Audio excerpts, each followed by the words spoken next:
Erik Erikson theory of psychosocial development. अब देखो जो हमारी सिगमंड फ्रॉइड की साइकोसेक्सुअल स्टेज थी ना,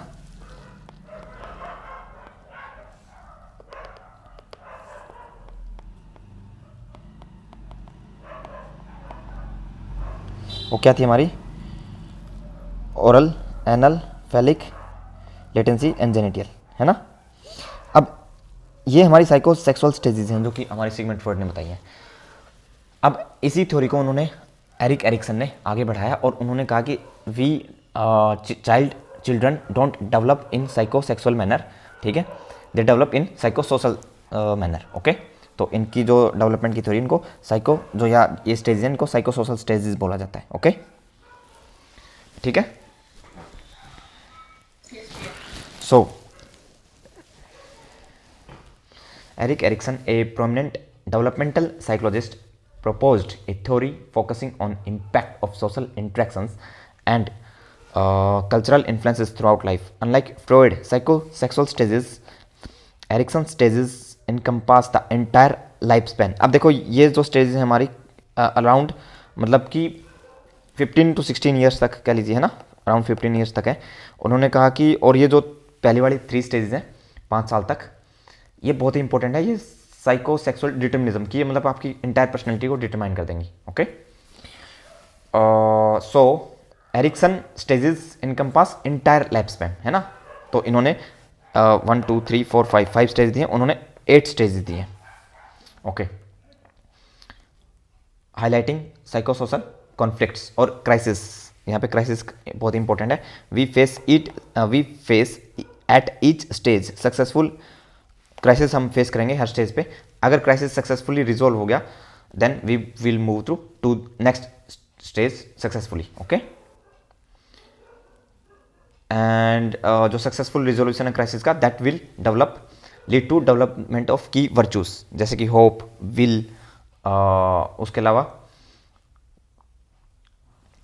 हमारा hopes Williams is competency. Okay, ये सब हमारे कुछ की वर्चूज हैं जो कि डेवलप होंगे हर क्राइसिस रिजोल्यूशन के बाद। ओके, ठीक है। नाउ तो एरिक एरिक्सन ने डायरेक्ट क्वेश्चन आता है कि 8 स्टेजेस किसने दी थी डेवलपमेंट की? Erik Erikson. साइकोसोशल क्राइसिस इसके अंदर का जिक्र होता है and resolution and outcome. Successful resolution of इस crisis lead to the development of key virtues. Okay, while unsuccessful resolution can result in negative outcomes. Okay, and lifelong process. Erikson's emphasized that development is not linear. We can revisit challenges from earlier stages and continue to grow throughout the life. Okay, now epigenetic principle बता सकता है कोई? epigenetic principle biology में क्या होता है and development stages में epigenetic principal का क्या मतलब है? डेवलपमेंट में एपिजेनेटिक प्रिंसिपल का मतलब है कि आपकी जो डेवलपमेंट है ना वो सीक्वेंस में होती है। जब आप पहली स्टेज बेसिकली पहली स्टेज आप क्लियर करो ना तब आपको जो सक्सेसफुली, यस यस, सक्सेसफुली तो अगली स्टेज में जाओगे। यस, ठीक है। सो ये एपिजेनेटिक प्रिंसिपल के ऊपर बेस्ड है हमारी थ्योरी। और बायोलॉजी में क्या है? इन्फ्लुएंस ऑफ एनवायरनमेंट का इन्फ्लुएंस। हाँ हाँ, यस, ठीक है, without changing the genetic code. Okay, genetic code को चेंज नहीं करता है, वैसे ही मतलब कि एक्सप्रेशन में वो चेंजेस ले आता है। ठीक है।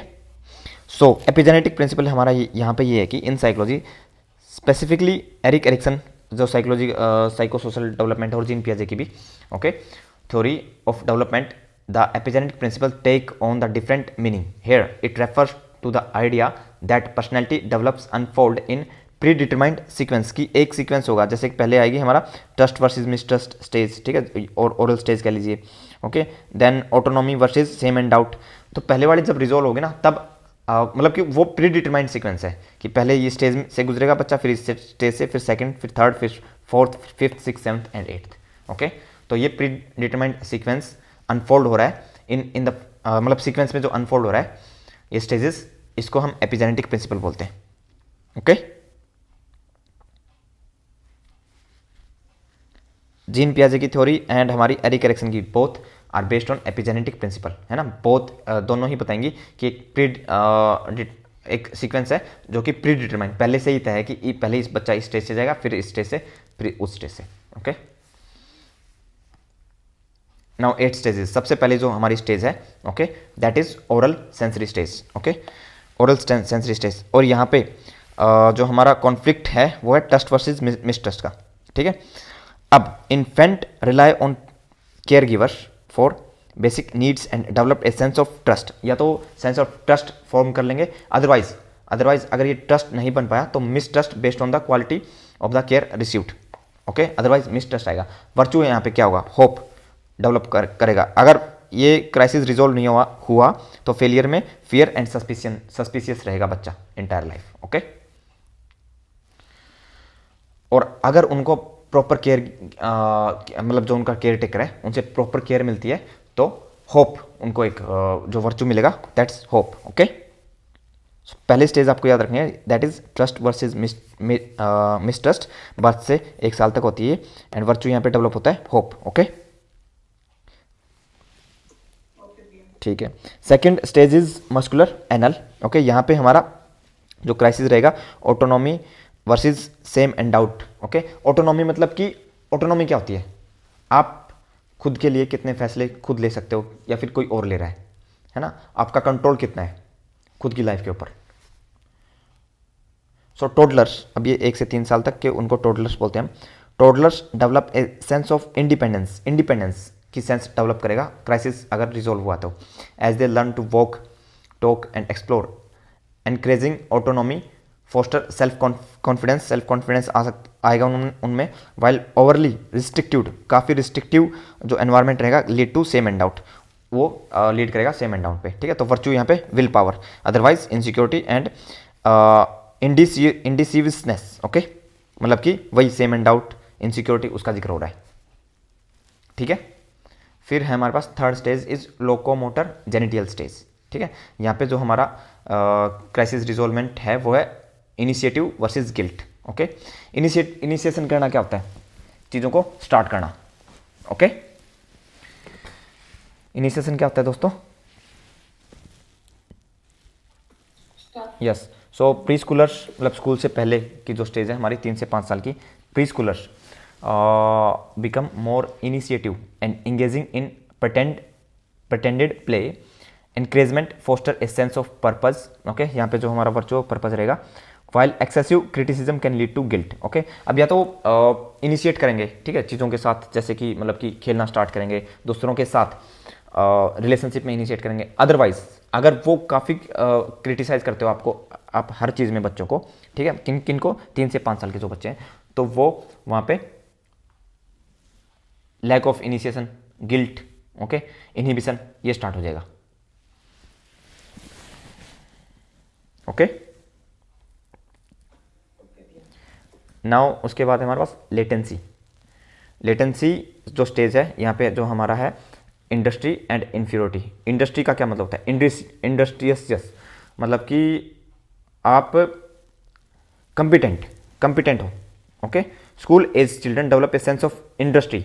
ओके, इंडस्ट्री मतलब ये वो इंडस्ट्री जो कुछ goods and service product produce करती है, वो इंडस्ट्री नहीं, मतलब यहाँ पे होता है कंपिटेंसी मतलब आपकी स्किलफुल। ओके, तो इंडस्ट्री सेंस ऑफ इंडस्ट्री में आ जाएगी through learning and social interaction. Success lead to the feeling of competence while failure can lead to feeling of inferiority. Okay, so industry versus inferiority. And virtue क्या होगा यहाँ पे, obviously industry मतलब competence.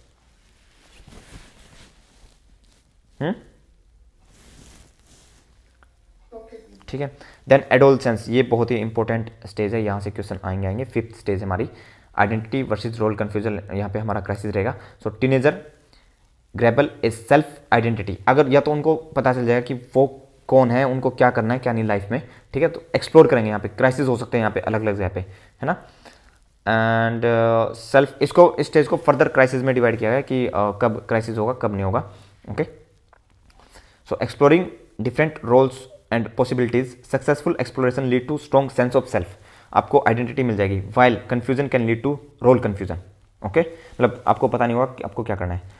तो यहाँ पे वर्चू क्या होगा हमारा, फेडिलिटी। ओके, मतलब कि आपको आइडेंटिटी मिल जाएगी आपकी, and failure lead to role confusion and identity crisis. ठीक है, ये पूछते हैं। देन यंग एडल्टहुड, यहाँ पे इंटीमेसी, इंटीमेसी मतलब कि दूसरों के साथ आप close relationship. Okay, young adulthood में जनरली बेसिकली क्या होता है कि पार्टनर बनते हैं।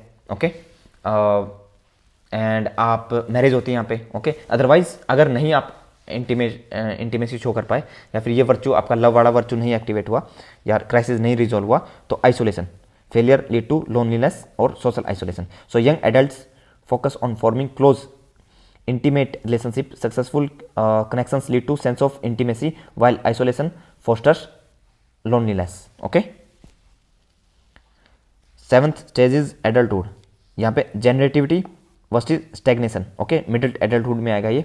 Okay, so यहाँ पे young adulthood, middle adulthood and maturity और old age stages आ जाएंगे। फिर इट्स रियली इजी अगर आपको लगवाएं वो सीक्वेंस में, तो सबसे पहले यंग एडल्टहुड, फिर मिडल, फिर old age. Okay, so generativity, middle aged adults contribute to the society, है ना। अगर वो दूसरों के लिए, अगली आने वाली नई जनरेशन के लिए सोच रहे हैं, तो जनरेटिविटी डेवलप हो गई है। ओके, वर्चू क्या होगा यहाँ पे, care, caring for upcoming generation, new generation के लिए care. Failure lead to stagnation और सेल्फ ऑब्जर्प्शन, कि अपने आप में ही। Generativity fosters the sense of accomplishment, while stagnation lead to feeling of uselessness, कि कोई काम नहीं आ रहे हैं वो। ओके, न्यू जनरेशन के कोई काम नहीं आ रहे हैं, तो स्टेग्नेशन होगी। और जनरेटिविटी मतलब कि न्यू जनरेशन के लिए केयर, उनके लिए काम करना, ये सब। ओके,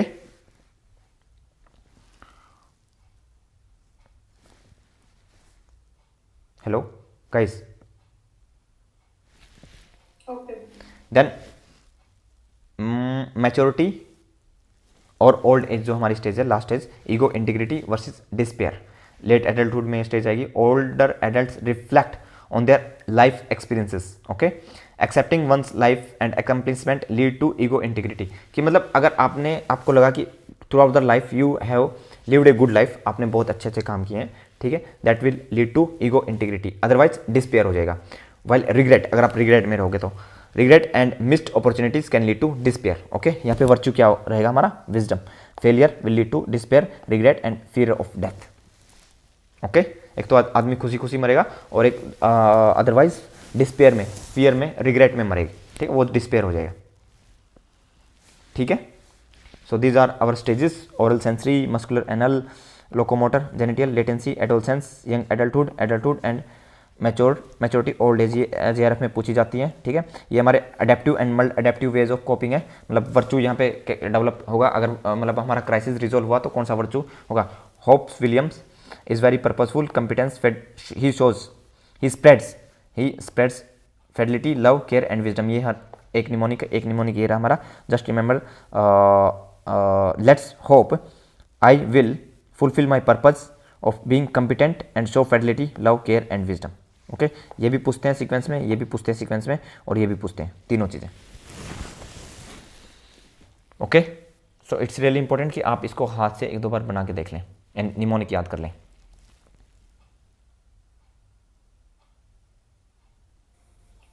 ठीक है, तो ये स्टेजेस भी आपको पता होनी चाहिए। ये adaptive and maladaptive way of coping भी आपको पता होना चाहिए। Trust versus mistrust. Okay, autonomy versus shame and doubt, initiative versus guilt, industriousness versus inferiority, identity cohesion और role confusion, intimacy versus isolation. ठीक है, अब ये देखो, ये बहुत ही इसमें दिक्कत हो सकती है आपको। ठीक, सॉरी, इसमें दिक्कत हो सकती है, बाकी सारे याद करना बहुत आसान है। ठीक है, देखो, एडोलसेंस, एक एडोलसेंस मतलब कि टीनेजर्स आइडेंटिटी के लिए एक्सप्लोर करेंगे खुद को, है ना, कि वो क्या करना चाहते हैं क्या नहीं। उसके बाद यंग एडल्टहुड में रिलेशनशिप बनेंगे, तो इंटीमेसी। फिर नेक्स्ट जनरेशन के लिए सोचेगा इंडिविजुअल, जनरेटिविटी, एंड लास्ट में ईगो इंटीग्रिटी, कि आपने अपनी लाइफ को रिफ्लेक्ट कर रहे हो कि आप बहुत अच्छी लाइफ जिए कि नहीं जिए। Okay, trust versus mistrust, TAI3। Okay, 1 2 3 1 2 3 4। ठीक है, तो आई एंड क्यूब मतलब कि इसके बाद 3 और आई है। Okay, initiative versus guilt, industriousness versus inferiority, identity versus role confusion, intimacy versus isolation, and GE। Okay,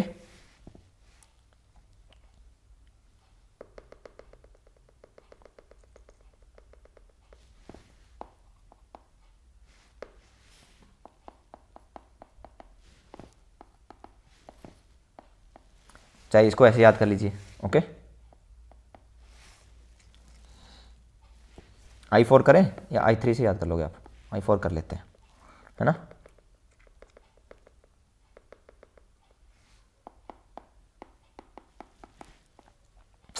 क्या करूं, okay. Trust versus mistrust, autonomy versus shame and out, and initiative versus guilt, then industry versus inferiority, identity and versus role confusion, and intimacy versus isolation. Okay, थोड़ा सा याद करने की कोशिश कीजिएगा कि पहले क्या था। पहले इनिशिएशन था, फिर इंडस्ट्री, देन उसके बाद क्या है, identity, and then intimacy. Guys, हाँ, autonomy T, trust versus mistrust, autonomy ये वाला याद आ जाता है, ठीक है। ये जो आई वाली स्टेजेस हैं, यहीं पे प्रॉब्लम होगी, मैं पहले बता दे रहा हूँ। मेटाकोग्निशन कर लेना, आपको याद रखना, पहले बच्चा इनिशिएशन सीखता है, फिर इंडस्ट्रियस बनता है, देन आइडेंटिटी, फिर उसके बाद हमारी आती है इंटीमेसी, ठीक है। जनरेटिविटी वर्सेस ईगो इंटीग्रिटी, ये भी याद रह जाएगा आपको, it's not that hard. So key point क्या है हमारे पास यहाँ पे, Erikson believed these stages are sequential but resolution is not always clear cut. We can continue to work on challenges from earlier stages throughout life. So we can, हम challenges पे काम कर सकते हैं throughout our life. Okay, the theory emphasize the social and cultural context. So psychosocial theory, stages of development बोला जाता है इनको. Okay, each stage build upon the previous one, influencing our sense of self and our ability to navigate future challenges. Ninth stage के बारे में किसने बात बताई, इन्होंने नहीं जिक्र किया था, इन्होंने 8 ही स्टेज दिए हैं। Erik Erikson did not propose a stage beyond ego integrity versus despair, okay, for later adulthood. However Erikson's wife Joan Erikson did theorize about a ninth stage following Erickson's death. Okay, it is important to remember that this stage is not universally accepted within psychology and is considered more speculative than the original 8 stages. So उन्होंने जो बात बताई थी वो थी मतलब कि जो हमारा ओल्ड एज है ना, उसके बाद उन्होंने एक और स्टेज बताई कि ईगो इंटीग्रिटी के बाद एक और स्टेज आती है, ठीक है। तो this stage is through the encompass of very later year of life की बिल्कुल लास्ट बड़े साल में, often after the age of 80 और 90, ठीक है। तो कोर कॉन्फ्लिक्ट है इस स्टेज का क्या है, the geron to transcendence stage, ठीक है, geron to transcendence, okay, focus on achieving a sense of wholeness and accepting of one's life while facing issues of decline and mortality, okay. Geron refers to elderly stage of life, okay, elderly stage and transcendence की मतलब individual transcendence की stage में पहुंच जाएगा, okay. Refers to the going beyond the self and achieving a sense of connection to something larger than one self, okay. तो ये stages ज़्यादा acceptable है नहीं और उनकी वाइफ ने दी थी, तो एरिक एरिक्सन ने 8 ही स्टेज दिए हैं, बट ये question it's not that important, okay. बस नॉलेज के लिए बता दिया, बस याद कर लीजिएगा इसको, ठीक है, मतलब देख लीजिएगा एक बार,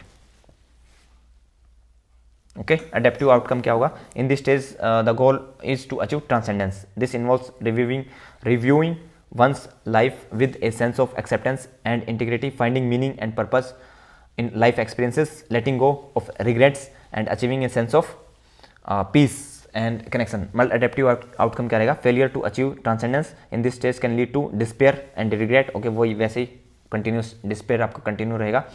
Fear of the death and unknown, a sense of isolation and meaninglessness. Okay, please answer कीजिए इस क्वेश्चन को।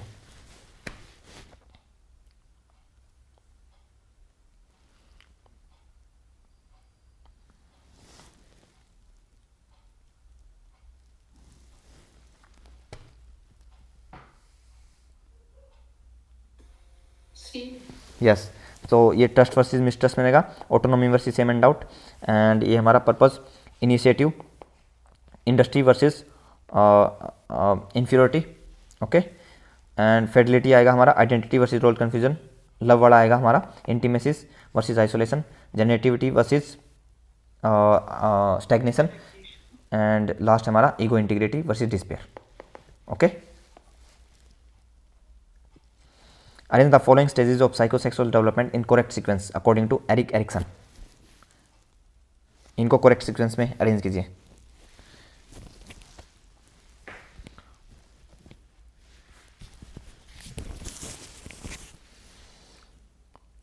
सबसे पहले क्या आएगी?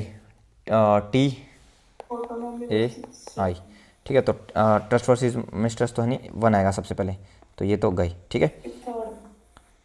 फिर क्या आएगा? Intimacy, no. Third, second option नहीं, रुको एक मिनट, थर्ड क्या है हमारा? कंपिटेंस। कंपिटेंस मतलब क्या है यहाँ पे? इंडस्ट्री, ओके, इंडस्ट्री वाला है ये, ओके।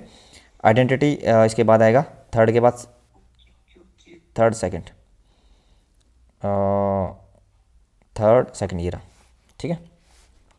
एंड फोर्थ हमारा इंटीमेसी वर्सेस आइसोलेशन, ये हमारा कब आएगा? यंग एडल्टहुड में, ठीक है।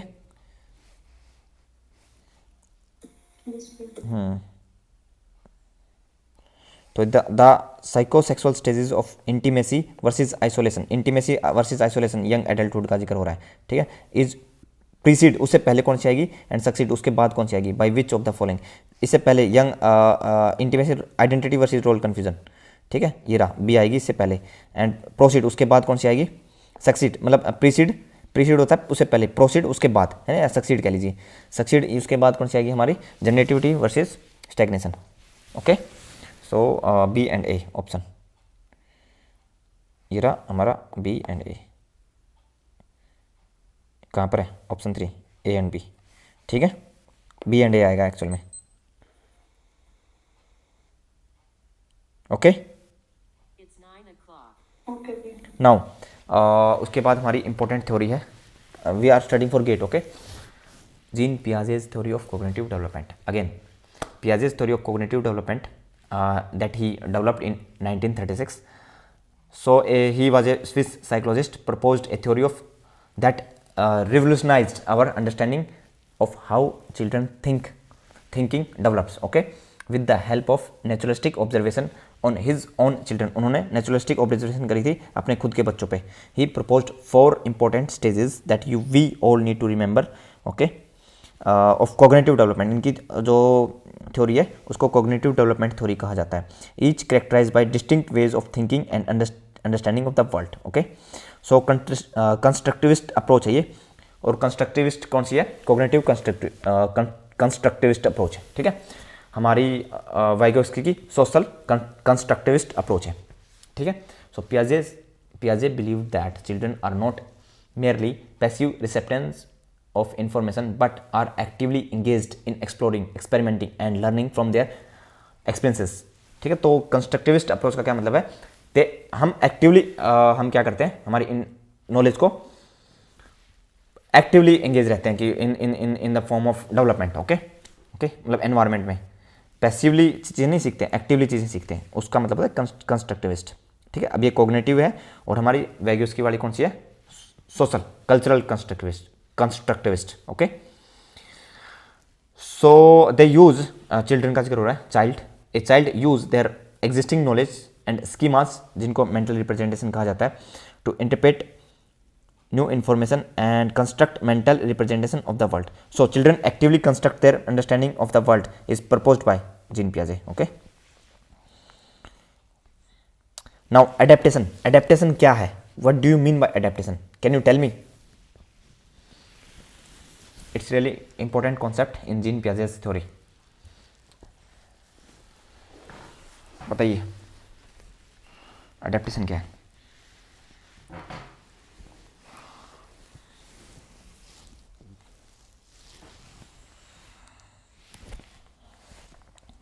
देखो,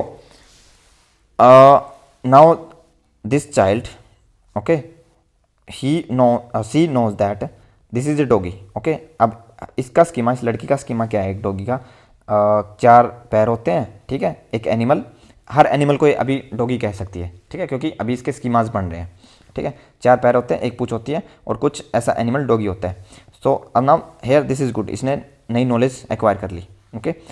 नाउ एज सुन एज एक सिमिलर ऐसा ही एनिमल था, ओके, जिसको इसने देखा और इसने अपने फादर को कहा, डैड देखो एक और डॉगी है ना, ठीक है। अब ये ऑब्वियसली एक नया पेट आया इनके घर पे, ठीक है। अब इसके फादर ने क्या बताया कि नहीं, हर एनिमल जिसके 4 पैर होते हैं, मतलब कि हर एनिमल डॉगी नहीं है, डॉगी एक एनिमल है। तो अब इसका एनिमल का स्कीमा बनना स्टार्ट हुआ। एनिमल्स अलग अलग तरीके के हो सकते हैं, जिसमें डॉग्स हो सकते हैं, कैट्स हो सकती हैं, काउज हो सकती है, ओके, लायंस हो सकते हैं, ठीक है। तो अब ये सीख रही है, तो ये स्कीमा बना रही है। So adaptation is a fundamental concept. अब ये देखो, अब जब इसने इसको डॉगी कहा और इसके फादर ने कहा कि no this is not a doggy, अब यहाँ पे क्या हुआ, डिसइक्विलिब्रियम की स्टेट आई, इक्विलिब्रियम नहीं था, ठीक है।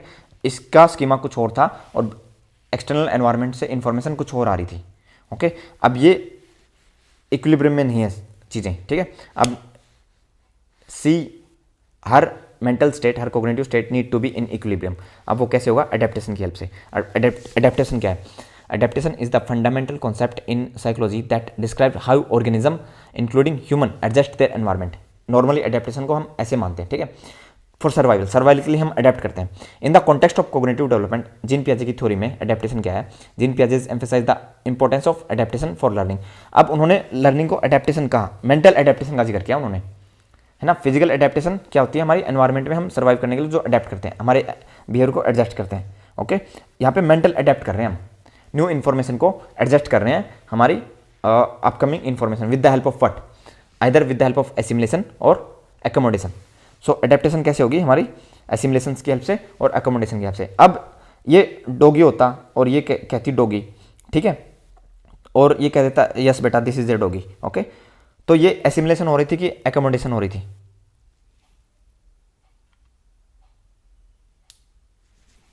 Hello, assimilation. एकोमोडेशन कब होगी, जब आपका जो करंट स्कीमा है और इन अपकमिंग इन्फॉर्मेशन उसके अंदर मिसमैच हो जाएगा। अब नया स्कीमा या तो मॉडिफिकेशन करनी पड़ेंगे प्रीवियस स्कीमा में, या नया स्कीमा फॉर्म करना पड़ेगा, ठीक है। पहले एनिमल्स इक्वल टू डॉग्स, अब हमें इंटायर नया स्कीमा बनाना पड़ेगा एनिमल्स के लिए। Animals can be categorize into different categories, dogs हो सकते हैं, कैट्स हो सकती हैं, काउस, लॉयंस एंड हॉर्स हो सकते हैं, ठीक है। तो this process of forming new schema or modifying in previous schema is known as accommodation, okay. So adaptation is a balancing act. So हम हमारा जो डिसइक्विलिब्रियम की स्टेज आई है उसको बैलेंस करते हैं, उसको एडेप्टेशन बोलते हैं। और एडेप्टेशन किसकी हेल्प से हो सकती है, एसिमुलेशन से हो सकती है और एकोमोडेशन से हो सकती है, ओके, ठीक है। अभी इसको, इस प्रोसेस को ऑर्गेनाइजेशन बोलते हैं, हम ऑर्गेनाइज कर रहे हैं स्कीमा में, ठीक है। नाउ डिसइक्विलिब्रियम क्या है, state of cognitive disturbance. Cognitive disturbance को डिसइक्विलिब्रियम बोलते हैं when new information doesn't fit existing schema. जब नई इन्फॉर्मेशन जो आ रही है वो फिट नहीं बैठ रही है आपके एग्जिस्टिंग स्कीमा में। इक्विलिब्रियम क्या है, स्टेट ऑफ कोग्निटिव बैलेंस। जब ये डिसइक्विलिब्रियम हुआ, आपने अडेप्ट कर लिया, नया स्कीमा बना लिया, एकोमोडेट कर लिया, तो वापस इक्विलिब्रियम की स्टेट में आ गई आपकी कोग्निटिव जो स्टेट है, okay. State of cognitive balance, उसको इक्विलिब्रियम बोल देंगे। वे schemas are sufficient to understand the environment, okay. Equilibration, the process of moving from disequilibrium to equilibrium, उस प्रोसेस को इक्विलिब्रेशन बोलते हैं, ओके। थ्रू एकोमोडेशन से एंड ऑर्गेनाइजेशन, ठीक है। एकोमोडेट एंड ऑर्गेनाइज, जो हमने स्कीमास को ऑर्गेनाइज किया था, ठीक है, वो ऑर्गेनाइजेशन है। एंड एसिमुलेशन क्या है, हमारी fitting new information into existing schema, उसको एसिमुलेशन बोलते हैं। एकोमोडेशन क्या है, modifying existing schemas to accommodate new information, okay. So equilibrium हमारा एसिमुलेशन की हेल्प से और एकोमोडेशन की हेल्प से हो सकता है। Is it clear?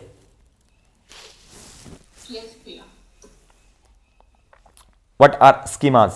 Think of schemas like mental file folders. जैसे कि आपके दिमाग में फोल्डर बने हुए हैं वैसे हैं schemas, ठीक है। Your mental representation of the world, उनको schema बोलते हैं। Each folder represent a specific category of information. हर एक फोल्डर में कुछ इन्फॉर्मेशन है, ठीक है। तो आपकी वर्ल्ड की जो नॉलेज है, आपकी लॉन्ग टर्म मेमोरी कह लीजिए, ठीक है, वो अकॉर्डिंग टू जीन पियाजे स्कीमाज में फिट होती है, okay. New experiences and knowledge are like new documents, okay, filled with in these folders. तो न्यू डॉक्यूमेंट्स फील्ड हैं इसमें, जो ये आपकी नई एक्सपीरियंसेस हैं, नॉलेज है, आपकी सारी की सारी नॉलेज इन फोल्डर्स में फिट है। If something doesn't fit neatly into existing folder, तो अब अगर आप एसिमुलेट नहीं कर पाओगे we might create new one, तो हमें नया फोल्डर बनाना पड़ेगा, दैट इज अकोमोडेशन, ओके। और modify the existing one to accommodate the new information, okay. Schemas are the mental framework we use to organize information, can be categorized into different type based on the kind of knowledge they represent. In simple terms they can be understood as a cluster of concept. ये आपका एक concept है animal का, ठीक है। यहाँ पे dogs हैं, कैट्स हैं, लायन, हॉर्सेस, ओके, कुछ भी हो सकता है। इन कॉन्सेप्ट के क्लस्टर को क्या कहा हमने? स्कीमा कहा, है ना। कॉन्सेप्ट क्या है? Concepts are our mental category होती है, ठीक है, दैट ग्रुप्स सिमिलर थिंग्स, एक जैसी सिमिलर थिंग्स को, ऑब्जेक्ट्स को, सिमिलर इंफॉर्मेशन को एक साथ रखता है, together based on their shared features, उनके शेयर्ड फीचर के अकॉर्डिंग उनको कॉन्सेप्ट का है। और क्लस्टर ऑफ कॉन्सेप्ट क्या हो गया? हमारा स्कीमाज हो गए। Clear? Our mental representation of the world, long term memory कह लीजिए, ठीक है। Now changes in schemas, schema के अंदर जो चेंजेस आएंगे विद द प्रोसेस, जो हमारी प्रोसेस है, और है ऑर्गेनाइजेशन एंड अडेप्टेशन, ओके। जो हम ऑर्गेनाइज करते हैं, ओके, जैसे हम फोल्डर्स को हमारे फ़ोन में, हमारे पीसी में ऑर्गेनाइज करते हैं एंड अडेप्ट करते हैं, अडेप्टेशन में की हेल्प से ये चेंजेस आ सकते हैं, ओके।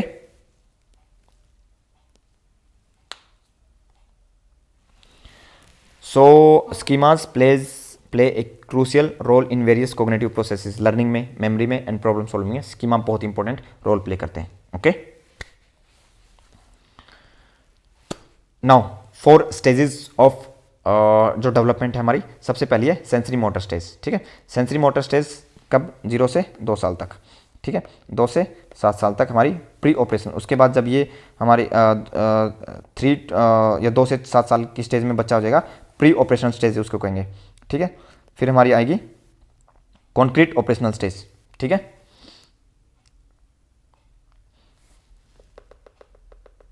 मैं आपको एक एक चीज़ बता देता हूँ। यहाँ पे ऑब्जेक्ट परमानेंस डेवलप हो जाएगी, यहाँ पे सेंट्रेशन शो करेगा बच्चा। सेंट्रेशन क्या हो सकता है, क्या होता है, कोई बता सकता है?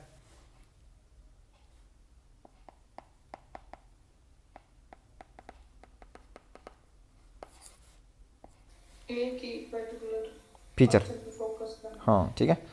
यहाँ पे रिवर्सिबिलिटी आ जाएगी एंड रीजनिंग स्टार्ट हो जाएगी, लॉजिकल रीजनिंग आ जाएगी। यहाँ पे रीजनिंग जो होगी इलॉजिकल होगी कंप्लीटली, यहाँ पे लॉजिकल रीजनिंग आ जाएगी। और किस तरह की आएगी? इंडक्टिव की डिडक्टिव? पहले इंडक्टिव आएगी, ठीक है। इंडक्टिव रीजनिंग क्या होती है?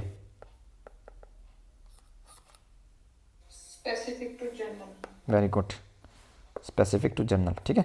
और फिर child think like a scientist, formal operation stage में यहाँ पे किस तरह की रीजनिंग आ जाएगी? Deductive, okay.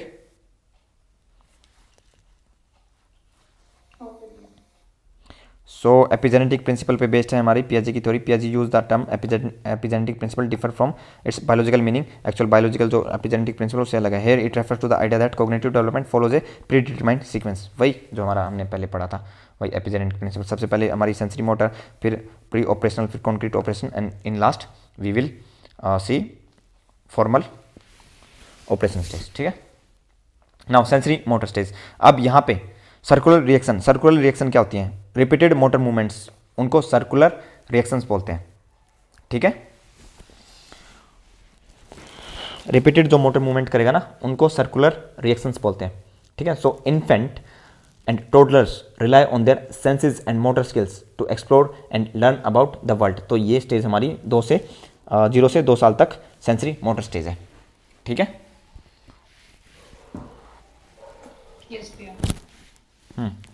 एंड यहाँ पे इंपॉर्टेंट सब स्टेजेस हैं, ठीक है। सबसे पहले रिफ्लेक्सेस, ओके। रिफ्लेक्सेस क्या होते हैं?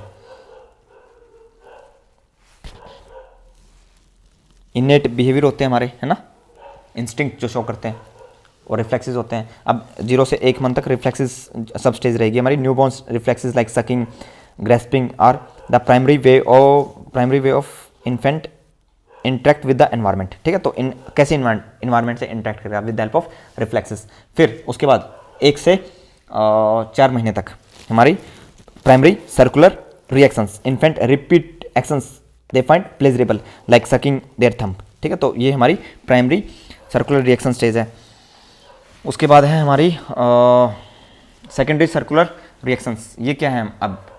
These are intentionally repeated actions to produce an external effect like shaking a rattle, जो झुंझुना बजाते हैं ना बच्चे, ठीक है, तो वहाँ पे वो जो रिपीटेड बिहेवियर है, ओके, कोई गोल डायरेक्टेडनेस नहीं होती इनमें, ठीक है, they are just pleasurable, okay, external effect, ठीक है, जैसे प्लेजरेबल हमारे पहले भी थे, ठीक है, जैसे कि सकिंग ए थंब। अब यहाँ पे क्या है? दे इंटेंशनली रिपीटेड एक्शंस हैं to produce an external effect. ये इंटेंशनली नहीं होते, काइंड ऑफ ये कह सकते हैं कि मतलब कि इंटेंशन नहीं है कोई भी किसी भी तरह की बच्चे की, okay.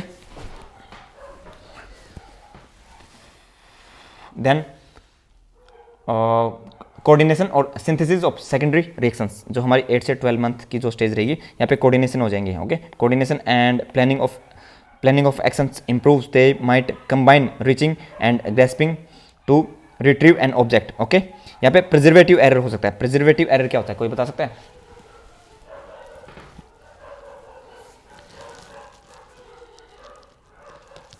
A not be task होता है यहाँ पे ये देखने के लिए कि ऑब्जेक्ट परमानेंस है कि नहीं। प्रिजर्वेटिव एरर तब करेगा बच्चा अगर ऑब्जेक्ट परमानेंस नहीं फॉर्म हो रखी होती। ऑब्जेक्ट परमानेंस फॉर्म होगी तो प्रिजर्वेटिव एरर नहीं शो होगा। अभी बताऊंगा प्रिजर्वेटिव एरर क्या होता है, okay.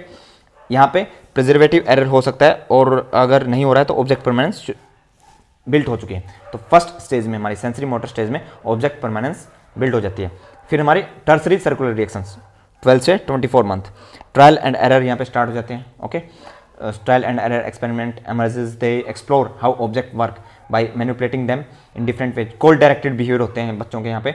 And cause and effect start to develop. बच्चों को समझ में आने लगता है कि हर कोई भी इफेक्ट उसका कोई ना कोई कोज होता है। जैसे कि अगर बाहर कपड़े धूप में सुखा रखे हैं और वो सूख गए हैं तो इसका मतलब किसी न किसी रीजन की वजह से सूखे हैं वो, दैट्स कोज एंड इफेक्ट। उनको पता चलने लग जाता है, ठीक है। चीज़ें ऐसी नहीं हो रही, कोज एंड इफेक्ट समझ में आने लगता है बच्चों को। And object permanence completely develop हो जाती है हमारी टर्सरी स्टेज में, टर्सरी सर्कुलर रिएक्शन में। तो पहले हमारी रिफ्लेक्सेस, फिर प्राइमरी सर्कुलर रिएक्शन, फिर सेकेंडरी सर्कुलर रिएक्शन, फिर कोऑर्डिनेशन हो जाता है, मतलब सिंथेसिस होता है हमारा सेकेंडरी सर्कुलर रिएक्शन का, है ना। मतलब बच्चों के जो बिहेवियर है वो और स्ट्रॉन्ग हो जाते हैं। कोऑर्डिनेशन मतलब कि उनकी ग्रेस्पिंग पावर, रीचिंग पावर बढ़ जाती है, चीज़ें और ज़्यादा समझ में आने लग जाती हैं। बट ऑब्जेक्ट परमानेंस हो सकती है यहाँ पे, ऑब्जेक्ट परमानेंस मिस हो सकती है यहाँ पे, लैक ऑफ ऑब्जेक्ट परमानेंस हो सकता है। एंड टर्सरी स्टेज तक पहुँचते पहुँचते बच्चे में अंदर ऑब्जेक्ट परमानेंस आ जाते हैं, कोज एंड इफेक्ट को समझने लग जाता है एंड गोल डायरेक्टेड बिहेवियर उनके बढ़ जाते हैं। क्लियर? Yes P. ठीक है। फिर हमारे पास अर्ली मेंटल रिप्रेजेंटेशन थॉट। अब ये क्या है? जैसे जैसे बच्चा हमारी टर्सरी स्टेज तक पहुंचेगा उनके मेंटल रिप्रेजेंटेशन होने लगेगी। Infant begin to use symbols का यूज करना स्टार्ट कर दिया, मतलब कि सेकंड स्टेज होती है सिंबल के लिए, लेकिन यहाँ पे सिंबल्स का यूज स्टार्ट हो जाएगा सेकंड स्टेज से पहले ही, okay. Like mental images to represent object and event they are not present. अब यहाँ पे इमिटेशन क्या होती है? मिमिक करना, ओके। यहाँ पे आपको दो तरह की इमिटेशन याद रखनी है, deferred imitation and deferred imitation हमें क्या बताएगी? डिफर्ड इमिटेशन हमें बताएगी कि बच्चे के अंदर लॉन्ग टर्म मेमोरी जनरेट हो रही है, ओके। इन्फर्ड इमिटेशन क्या होती है? इन्फर्ड इमिटेशन मतलब बच्चा लॉजिकली सोच पा रहा है, कुछ ना कुछ कहीं ना कहीं तो मतलब थोड़ा बहुत लॉजिक तो सोच पा रहा है, हालांकि लॉजिक एंटायर डेवलप होता है हमारा थर्ड स्टेज में, ओके। देखो deferred imitation mimicking a behaviour और एक्शन एट लेटर टाइम। जैसे कि मतलब कि बच्चा डोरेमोन देख रहा है ना, बच्चे ने डोरेमोन देखा और कुछ टाइम बाद 20 मिनट बाद आफ्टर 30 मिनट्स जो डोरेमोन का सॉन्ग है उसको सिंग कर रहा है आफ्टर, नॉट तुरंत बाद नहीं, थोड़ी देर बाद, मतलब उसकी लॉन्ग टर्म मेमोरी डेवलप हो रही है कहीं ना कहीं, है ना, मतलब स्टार्ट हो चुकी है डेवलपमेंट होनी, मतलब लॉन्ग टर्म मेमोरी में चीज़ें स्टोर हो रही हैं अब, ओके, स्कीमास बन रहे हैं, okay. So mimicking a behaviour और action at a later time even if the original model is no longer present, okay. जो मॉडल जैसे कि फादर के और मदर के बिहेवियर बाद में उनको इमिटेट करना, बाद में जब वो एक्चुअल में वहाँ पे हो चुके हैं, कुछ टाइम बीत चुका है, उसके बाद इमिटेट कर रहे हैं, इसको डिफर्ड इमिटेशन। इन्फर्ड इमिटेशन क्या होती है? ओनली करेक्ट जो बिहेवियर है ना उनको इमिटेट करेगा। जैसे कि उनके बच्चे का बड़ा भाई गिर गया है ना, उस बिहेवियर को इमिटेट नहीं करेगा बच्चा, okay. So inferring the intention behind the a behaviour and then imitating it, only the correct responses are imitated not incorrect ones, ठीक है। तो कहीं ना कहीं बच्चा मतलब इसको इन्फर्ड इमिटेशन बोलते हैं, ओके। ओके। ठीक है। देन इसके बाद हमारे पास सेकंड स्टेज है, नहीं, प्रिजर्वेटिव एरर। ठीक है, प्रिजर्वेटिव एरर क्या, ऑब्जेक्ट परमानेंस डेवलप हो रखी होती है प्रिजर्वेटिव एरर में कि नहीं हो रखी होती। अगर प्रिजर्वेटिव एरर शो कर रहा है, बताओ। नहीं होती है ना। किस स्टेज में, ये सिंथेसिस स्टेज में शो हो सकता है ये। ठीक है, सिंथेसिस से ऑब्जेक्ट परमानेंस के लिए हम ए नोट बी टास्क करते हैं। सो ए नोट बी टास्क क्या है, देखो एक टॉय है जो बच्चे को ऑब्वियसली अटेंटिव, मतलब कि अटेंशन शो करेगा बच्चा टॉय की तरफ। बच्चे के लिए टॉय इज़ रियली इंपॉर्टेंट। ठीक है, अब हमने उसको लोकेशन ए पे छुपा दिया, ओके, और फिर बच्चे को कहा कि कहाँ पे है, बच्चे ने उसको ढूंढ लिया, काफ़ी इजी टास्क था। अगेन हमने रिपीट किया 2-3 बार। देन फिर हमने बच्चे के सामने ही उसी टॉय को लोकेशन बी पे छुपा दिया, उसके सामने ही हमने दिखाया कि देखो हम यहाँ पे छुपा रहे हैं, मतलब ठीक है उसके सामने ही। और फिर पूछेंगे कि वेयर इज द टॉय। अगर उसने कहा कि लोकेशन ए पे, ठीक है, मतलब कि वही प्रीवियस आंसर कर रहा है। ठीक है, अब अगर जब आपने लोकेशन बी पे छुपा दिया है तो एक्सपेक्टेड क्या होगा, infant search under B, under the B जो प्लेस है वहाँ पे ढूंढेगा। ठीक है, ये हमारा एक्सपेक्टेशन है। लेकिन नहीं, अगर प्रिजर्वेटिव एरर है यानी ऑब्जेक्ट परमानेंस अभी डेवलप नहीं हुई है तो इन्फेंट ऑफन सर्च अंडर ए, ओके, इसको प्रिजर्वेटिव एरर बोलते हैं। ठीक है, तो ए नोट बी टास्क करके देखते हैं हम बच्चे के ऊपर, ये देखने के लिए क्या ऑब्जेक्ट परमानेंस आ चुकी है कि अभी नहीं डेवलप हुई है। ओके, बट ये बात याद रखिएगा, सेंसरी मोटर के अंदर ऑब्जेक्ट परमानेंस डेवलप हो जाएगी। ओके, ठीक है। So A not B task अगर पूछा जाए आपसे, we perform it for object permanence to check if the object permanence is developed और नॉट। नाउ इसके बाद है हमारे पास प्री ऑपरेशनल स्टेज यानी कि सेकंड स्टेज, 2 से 7 साल तक।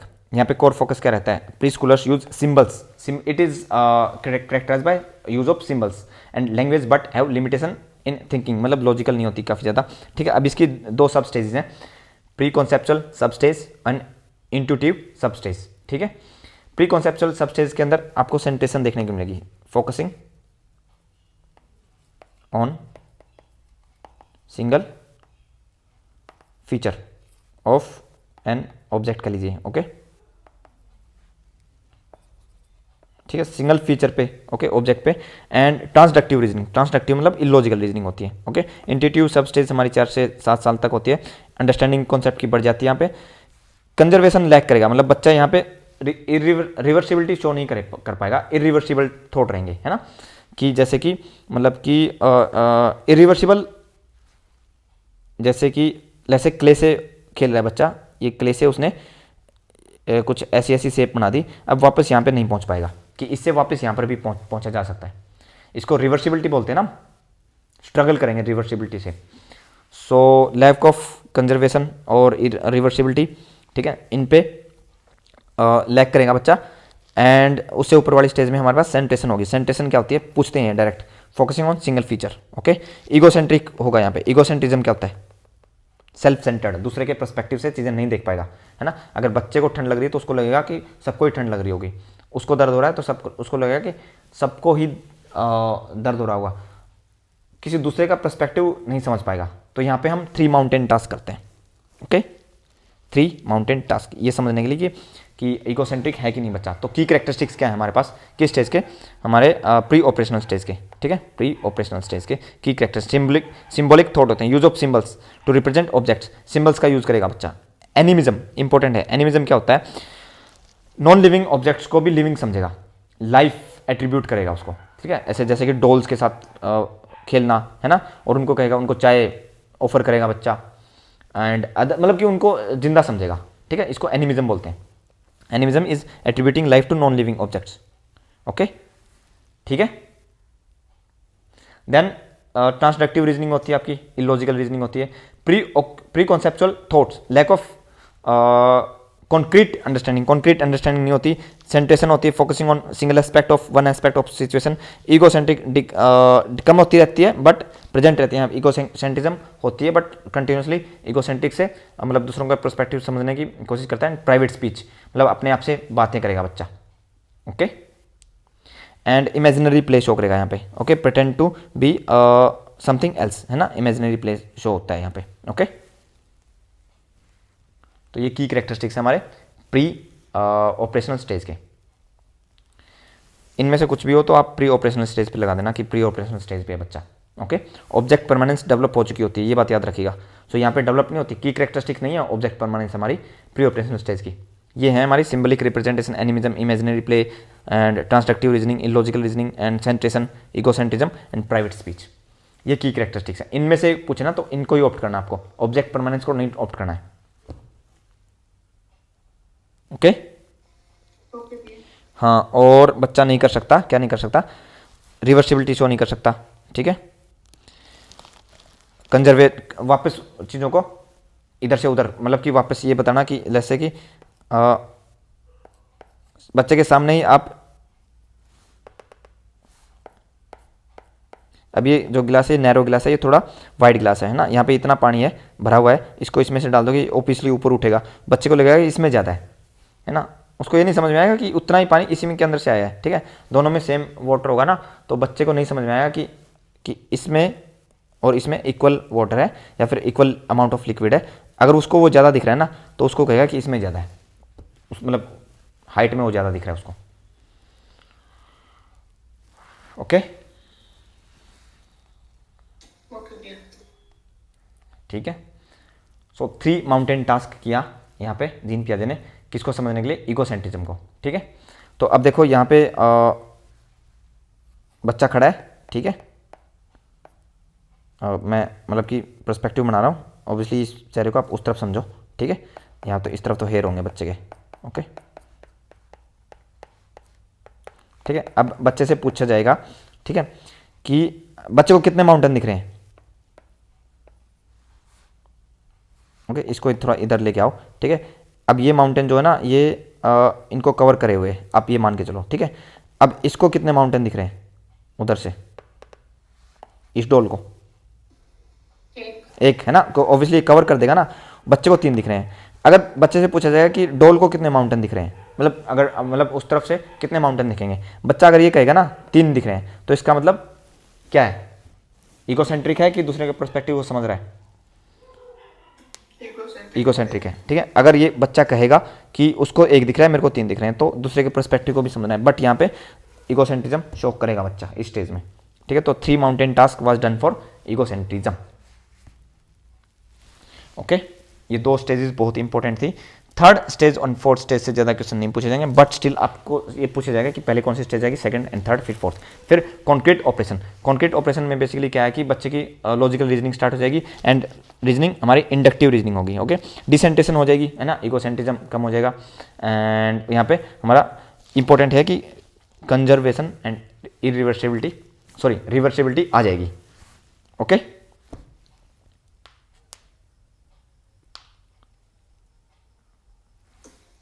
हाँ,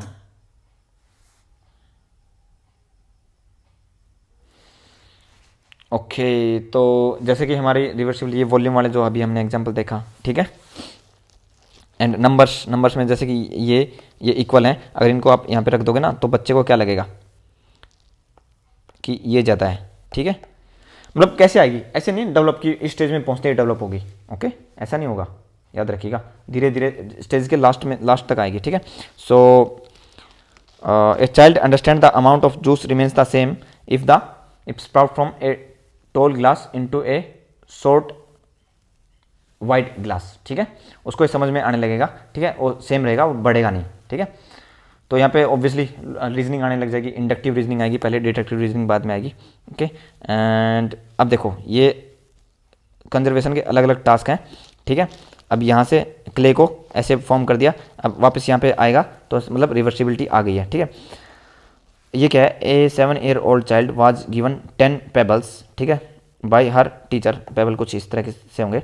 सी put the pebbles in different formation, in short line, a long line and a circle. She counted these pebbles repeatedly, which of the following cognitive schemas is she attempting to attend according to Jean पियाजे, ठीक है। तो transductive inference, conservation of numbers, seriation कर रहा है क्या, नहीं, conservation of numbers कर रहा है, ठीक है, ओके। नाउ यहाँ पे आपको याद रखना है हॉरिजॉन्टल डिक्लेज। हॉरिजॉन्टल डिक्लेज क्या है, देखो रिवर्सिबिलिटी जो का जो कॉन्सेप्ट है कि देखो अमाउंट ऑफ वाटर उसने बता दिया कि ये सेम है, चाहे बेशक ये, क्योंकि ये थोड़ा नैरो है इसलिए इसमें थोड़ा ज़्यादा दिख रहा है, ठीक है। अब ये उसने ये सेम प्रॉब्लम कर ली, नंबर वाली प्रॉब्लम शायद ना कर पाए, ठीक है, या फिर मैटर वाली प्रॉब्लम ना कर पाए, मैटर को वापस रिवर्स ना कर पाए, ठीक है। रिवर्सिबिलिटी आ जाएगी लेकिन हर टास्क में नहीं आएगी, सेम प्रॉब्लम पे स्टक कर सकता है बच्चा। समझ पाए मैंने क्या कहा? हेलो, हाँ, तो इसको हम हॉरिजॉन्टल डिक्लेज बोलते हैं। Horizontal decalage refers to the phenomena where child learns a specific skill, एक स्किल लर्न कर लिया और concept, but struggle to apply it immediately to other situation, दूसरी सिचुएशन पे सेम उसी लेवल के टास्क पे अप्लाई नहीं कर पा रहा है, ठीक है, उसको हॉरिजॉन्टल डिक्लेज बोलते हैं। Even if those situation share the same underline principle, हालांकि वो जो सेकंड सिचुएशन है वो सिमिलर थी बिल्कुल, वहां पर अप्लाई नहीं कर पा रहा बट दूसरी सिचुएशन पे अप्लाई कर दिया, ठीक है। जैसे कि कंजर्वेशन ऑफ नंबर्स 6 से 7 साल तक स्टार्ट हो जाता है, ओके। कंजर्वेशन ऑफ लेंथ ये भी 6 से 7 साल तक आ जाता है, बट कंजर्वेशन ऑफ मास और सब्सटेंस का जो आएगा वो 7 से 8 साल तक आएगा, थोड़ा सा लेट आएगा, ओके। लिक्विड क्वालिटी का 6 से 7 साल तक आ जाता है। On the other hand volume का आएगा आपके पास 11 से 12 ईयर तक, ओके। तो ये हमारी जो स्टेज कंटिन्यू चलती है ना 7 से 11 साल तक चलती है ना, ठीक है। तो ऐसा नहीं है कि मतलब कि आपकी 7 साल का होते ही बच्चे को कंजर्वेशन और रिवर्सिबिलिटी कॉन्सेप्ट समझ में आ जाएंगे, एक्सपीरियंस के अकॉर्डिंग धीरे धीरे समझ में आएंगे और एक सिचुएशन पे अप्लाई कर पाएगा, शायद दूसरी पे ना कर पाए, तो इसको बोलेंगे, इस सिचुएशन को बोलेंगे, इस फिनोमेना को बोलते हैं हम हॉरिजॉन्टल डिक्लेज, ओके। हाँ, ये याद रखना, हॉरिजॉन्टल डिक्लेज पूछा जाता है क्या होता है हॉरिजॉन्टल डिक्लेज, सेम यही डेफिनेशन है उसकी। नाउ फिर हमारी लास्ट स्टेज है फॉर्मल ऑपरेशनल स्टेज। देखो अभी इसको याद रखना, formal, okay. Concrete operation, pre कैसे आता है? प्री पहले आता है कि बाद में आता है? प्री पहले आता है, pre operational, concrete operational and fourth stage formal, F से फॉर्मल, ओके। और सेंसरी मोटर फिर वैसे ही ऑटोमेटिकली याद हो जाएगी, सबसे पहली है, okay. So pre formal operation, the ability to apply rules and logic in wide variety of abstract as well as concrete situations, present some important advance over concrete operation। मतलब कि यहाँ पे एडवांस स्टेज हो जाएगी आपकी, reasoning बहुत अच्छी हो जाएगी, लॉजिकल रीजनिंग। पहले आप इंडक्टिव कर पा रहे थे, अब डिटेक्टिव रीजनिंग क्या होती है?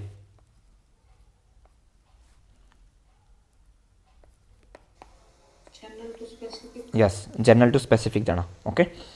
और कोर फोकस क्या है यहाँ पर? एडोलसेंट्स, मतलब कि जो टीनेजर्स हैं, and adults develop the ability to think abstractly, abstract concept उनके डेवलप हो जाएंगे। वहाँ पे कॉन्क्रीट मतलब कि कॉन्क्रीट चीज़ें दिखानी पड़ेंगी आपको, ठीक है। यहाँ पे एब्स्ट्रैक्ट थिंकिंग आ जाएगी आपकी, है ना, बच्चा सोच पाएगा एब्स्ट्रैक्टली। हाइपोथेटिकल थिंकिंग आ जाएगी and reasons about possibilities. Child in this stage think like a scientist according to पियाजे, ओके। एब्स्ट्रैक्ट थिंकिंग आ जाएगी, hypothetical, detective reasoning, formal logic आ जाएगा हमारा, जैसे कि एक टीनेजर डिबेट कर रहा है on the ethical implication of the new scientific discovery. Everyone will not obviously go to this stage, है ना, एवरीवन इस लेवल की एब्स्ट्रैक्ट थिंकिंग और डिटेक्टिव रीजनिंग डेवलप नहीं करेगा, ठीक है। ऑब्वियसली ये थोड़ी काफ़ी कल्चरली बाइस्ड है। बताइए, क्लियर? ठीक है। क्रिटिसिज्म है हमारा, अंडर एस्टिमेट करता है चिल्ड्रन की एबिलिटी को, ओवर एस्टिमेट करता है एडोलसेंट एबिलिटीज़ को, ठीक है। एंड नेग्लेक्ट करता है कल्चरल एंड सोशल फैक्टर को, लैंग्वेज का कोई भी रोल नहीं बताया। And fixed and discrete fixed stages हैं इसमें, ओके। उनका जो सैम्पल साइज था काफ़ी स्मॉल था, okay. And ignore the influence of culture in language development, ठीक है, जो कि हमारे पियाजे की थ्योरी, जो इनका क्रिटिसिज्म है पियाजे की थ्योरी का, वो वाइगोस्की की थ्योरी ओवरकम करेगी, ओके। तो ये रही हमारी स्टेजेस, ये एज रेंज, कोर फोकस हमारे यहाँ पे क्या क्या डेवलप हो जाता है आपको याद, सब स्टेजेस हैं, कब कहाँ पे क्या डेवलप हो जाता है, ओके। ये आपको याद रखना है, ठीक है। लॉन्ग टर्म मेमोरी शो करेगा डिफर्ड एंड इन्फर्ड इमिटेशन से, ओके। मेंटल स्कीमाज बनने स्टार्ट हो जाएंगे आपके ऑब्वियसली। एंड ऑब्जेक्ट परमानेंस यहाँ पे सेंट्रेशन, यहाँ पे क्या रिवर्सिबिलिटी या कंजर्वेशन, एंड यहाँ पे logical, detective, hypothetical, detective reasoning, ठीक है। ओके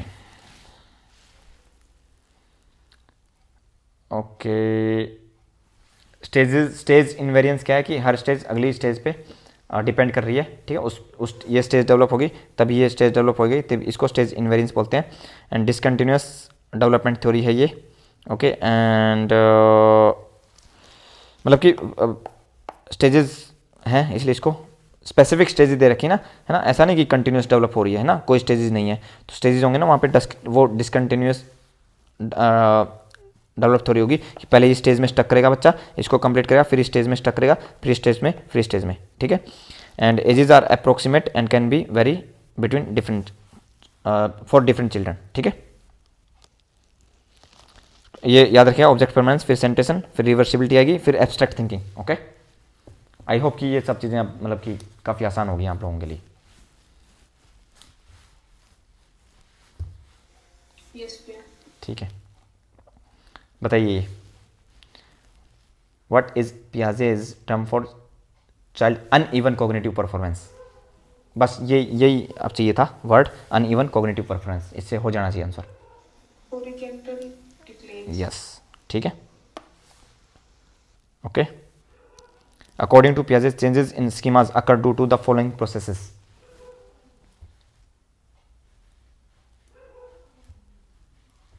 काफी आसान है।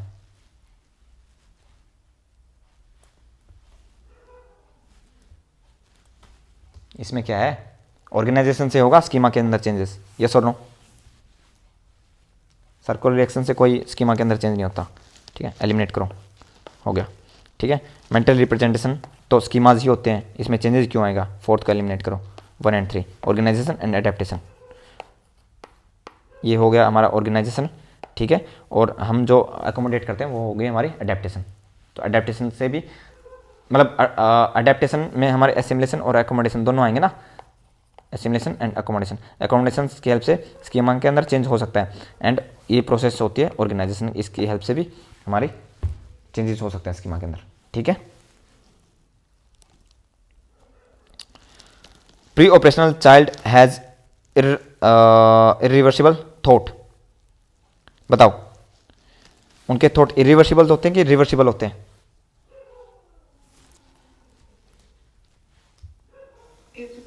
है ना, तो ये स्टेटमेंट पहले वाली सही है। The pre operational child fails to perform conservation task, yes, A is the correct answer, R is the correct explanation है, ठीक है। एक ही, दोनों ही सही है, करेक्ट एक्सप्लेनेशन है, ओके। डोंट वरी, ऐसे क्वेश्चन अब आते नहीं, ठीक है, असर्शन रीजन वाले, ठीक है। गेट में भी नहीं पूछे जाते ऐसे question. Which sequence according to पियाजे reflect the correct order in which the following cognitive milestones are achieved. ये करेक्ट ऑर्डर बताइए। सबसे पहले क्या आएगा, ऑब्जेक्ट परमानेंस, फिर क्या आएगा, रिवर्सिबिलिटी, फिर centration, okay. Object permanence then centration, A D, ये कोई नहीं है, फोर्थ, ओके, ठीक है। The 3 mountain task was used by पियाजे study 2 for what? 3 mountain task,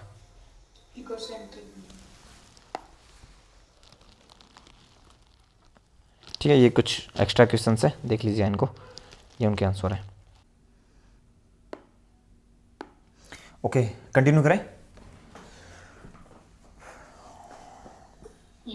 okay.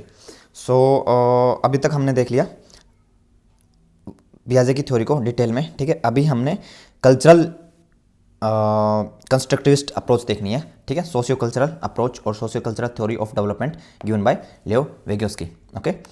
So Vygotsky, a prominent Russian psychologist, proposed a socio-cultural theory which offers an alternative perspective on cognitive development compared to Piaget's stage theory or cognitive development theory. While both acknowledge children are active learners, both दोनों ही कहते हैं, constructivist approach है दोनों की, who construct knowledge, okay.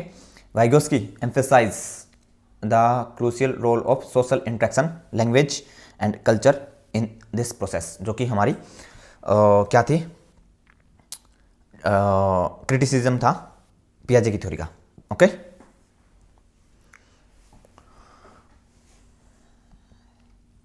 Now कौन core principle है इनकी theory के? नॉलेज कंस्ट्रक्ट करते हैं बच्चे। Vygotsky argue that knowledge is not passively received but actively construct through social interactions. Children interact with others and the world around them, building their understanding based on these experiences. Mediated learning, cognitive development doesn't directly result from individual activity alone. It's mediated by interactions with others who use tools, psychological language, okay, tools development के लिए या फिर कोई किसी को learning के लिए tools क्या हैं अकॉर्डिंग टू वाइगोस्की. लैंग्वेज है, मेंबर सिस्टम और technical books, calculators etcetera to facilitate learning. Okay, language is the central tool है इनकी थ्योरी में. Vygotsky consider language is the most significant socio-cultural tool. It allows adults to teach and guide children, playing a vital role in developing higher order thinking skills. Learning appears twice. तो इनकी theory में दो बार learning appear होती है, एक inter psychological stage और एक intra.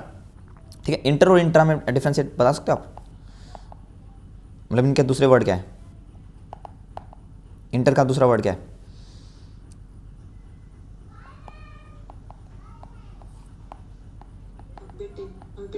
हाँ, और इसका क्या? With in. इंट्रा का है विद इन. यस, ठीक है. जैसे कि इंट्रा ग्रुप अपने ही ग्रुप में, inter group between two groups. Okay, so यहाँ पर भी वही ये मतलब बता रहे हैं हमारा. So inter psychological as children interact with others. Okay, मतलब दूसरों के साथ जब इंटरेक्ट करते हैं. Later it becomes internalised on an individual level, और इसको इंट्रा साइकोलॉजिकल लेवल बोला है. ठीक है, तो दो बार लर्निंग होती है हमारी, मतलब ट्वाइस अपीयर होती है लर्निंग हमारी. As children use this learn concept and tools independently. Okay, दूसरों की हेल्प नहीं लेने की जरूरत नहीं होती. सोशल कॉन्टेक्स्ट मैटर बहुत ज़्यादा मैटर करता है इनकी थ्योरी में. Development can not be separated from its social context. The learning environment should provide interactions with people who naturally use tools like language and concept, fostering their effective use by children. ठीक है, तो basically क्या इनकी theory में ये है कि culture बहुत ज़्यादा इंपॉर्टेंट रोल प्ले करता है आपकी डेवलपमेंट में, चाहे बेसिक आपकी कोग्निटिव डेवलपमेंट, आपकी लैंग्वेज की लर्निंग, किसी भी तरह की लर्निंग हो रही है. ठीक है, और लैंग्वेज को एज ए टूल. ठीक है, इंटरेक्शन, लोगों का इंटरेक्शन बहुत ज़रूरी है बच्चों को चीज़ें सिखाने के लिए. ठीक है, हायर ऑर्डर थिंकिंग के लिए. ठीक है, एंड नॉलेज कंस्ट्रक्टिविस्ट अप्रोच है, सोशल कंस्ट्रक्टिविस्ट अप्रोच है ये, सोशल कंस्ट्रक्टिविस्ट अप्रोच. उनकी कौन सी थी? पियाजे की. यस यस, ठीक है. Okay, now zone of proximal development, नाम सुना इसका पहले? इनकी थ्योरी से क्वेश्चन आने के चांस रहेंगे तो ज़्यादा यहीं पे रहेंगे गेट के लिए. ठीक है, जेआरएफ में स्टेजेस पूछते हैं सिंस. ओके, मैं यहाँ से भी पूछ लेंगे, यहाँ से तो हर कहीं से ये लेके चलो. ठीक है, now zone of proximal development इन्होंने क्या बताया कि देखो बच्चे का खुद का पोटेंशियल होगा एक. ठीक है, खुद बच्चा कहाँ तक सीख सकता है. ठीक है, और फिर एक होता है मोर नॉलेजेबल अदर, MKO इसको बोलते हैं, MKO, मोर नॉलेजेबल अदर. मोर नॉलेजेबल अदर आपका पेरेंट हो सकता है, टीचर हो सकता है, कोई भी जिसको उस पर्टिकुलर फील्ड में ज़्यादा चीज़ें पता हो. ठीक है, उसकी हेल्प से बच्चा, अपने खुद का पोटेंशियल बच्चे का इतना है, उसकी हेल्प से बच्चा यहाँ तक पहुँच सकता है. ओके, ठीक है, तो इसको बोला उन्होंने जोन ऑफ प्रोक्सिमल डेवलपमेंट. ठीक है, कि यहाँ से यहाँ तक का जो ये जोन है ना, इसको जोन ऑफ प्रोक्सिमल डेवलपमेंट बोला है. ठीक है, तो एक्चुअल डेवलपमेंट लेवल क्या है? Skills and knowledge a child can independently perform without the help of other. Okay, more knowledgeable other. Okay, then potential development, बच्चे का पोटेंशियल एक्चुअल में वहां तक पहुंचा जा सकता है. ओके, कैसे? With the help of more knowledgeable other. What the child could achieve with help and guidance from a more knowledgeable other, adults, teacher and peers, कोई भी हो सकता है ये. ओके,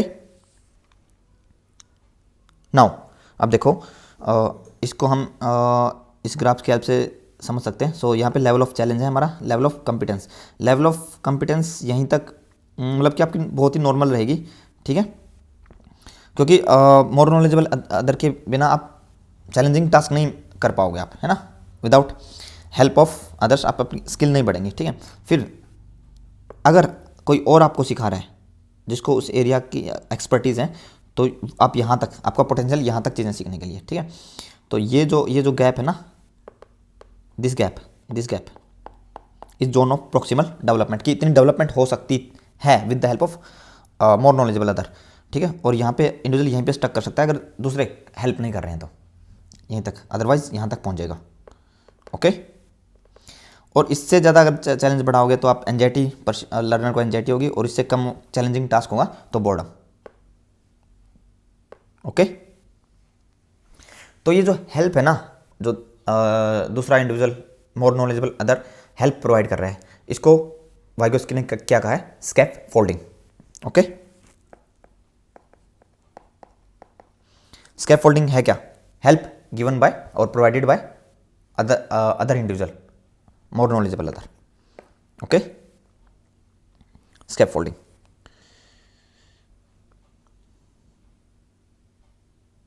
बताइए, क्या ये कॉन्सेप्ट क्लियर हुआ आपको? यस भैया। हाँ, इट्स नॉट दैट हार्ड, बस आपको याद रखना है जोनो प्रोक्सिमल डेवलपमेंट क्या है, कि जहाँ तक बच्चा खुद बिना किसी की हेल्प कर सकता है, और हेल्प के with the help of more knowledgeable other कहाँ तक पहुँच सकता है। इस डिफरेंस को जोनो प्रोक्सिमल डेवलपमेंट बोला है। स्कैप फोल्डिंग क्या है? वो हेल्प है, टेम्परेरी सपोर्ट है जो मोर नॉलेजेबल अदर प्रोवाइड करता है। ठीक है, बस दैट्स इट। तो स्कैप फोल्डिंग, ठीक है, scaffolding refers to the assistance provided by और help provided by others to help learner complete task beyond their current capabilities. It is a dynamic process with the level of support gradually decreasing. तो धीरे धीरे support आपको हटाना होता है। ठीक है, as the learner progresses and internalise the skills, for example modelling, promoting feedback and breaking down task, simplify करना। तो ये जो सब हेल्प हम मॉडलिंग की हेल्प से प्रमोट करते हैं, सामने वाले को हिंट देते हैं। ठीक है, या फिर उनको रेनफोर्समेंट प्रोवाइड करवाते हैं, जैसे कि वेरी गुड, आप अच्छा कर रहे हो, ओके, फीडबैक होगी हमारी, एंड टास्क को ब्रेक डाउन करते हैं। ये सब स्कैप फोल्डिंग अंडर आएगा। ओके, ठीक है। ओके भैया। Now Vygotsky concept of language, ये इंपॉर्टेंट है जेआरएफ के लिए। ठीक है, so Vygotsky believed in an interactionist approach. ठीक है, मतलब कि आप दूसरों के साथ इंटरेक्ट करते हो तब आपकी डेवलपमेंट होती है, प्रॉपर डेवलपमेंट होती है। In which he stated that language and thoughts interact with each other. Vygotsky believed language develop from social interactions. Okay, for communication purpose he identified 3 form of language. Social speech, सबसे पहले आपने definitely बच्चों को देखा होगा, social speech तो हम करते ही हैं। ठीक है, मतलब बच्चे दूसरों के साथ कम्युनिकेट कर रहे हैं, दैट इज सोशल स्पीच, है ना, use for communicate with others around the age of 2, ये डेवलप होनी स्टार्ट हो जाती है। ओके, ना आपने कई बार बच्चों को देखा होगा वो खुद के साथ ही बातें कर रहे हैं। ठीक है, जैसे कि राइमिंग करते हैं पोएम की, या फिर खुद को ही चीज़ें सिखाना, जैसे कि अल्फ़ाबेट्स, नंबर। कभी आपने नोटिस किया है? हेलो, कभी नहीं किया? यस भैया। कभी बच्चों को नोटिस करना, जो रिसेंटली स्कूल में जाना स्टार्ट किया जिन्होंने, ठीक है, वो ना जो ये पोएम है, मैंने बहुत बार देखा है। ठीक है, अपने आप से कई बार बातें करते हो। ठीक है, ओके, तो इसको उन्होंने कहा प्राइवेट स्पीच, यानी कि इनर स्पीच। नहीं, प्राइवेट स्पीच, इनर स्पीच नहीं है, इनर स्पीच नहीं है, खुद के साथ स्पीच होती है। ठीक है, इनर स्पीच उसके बाद आएगी।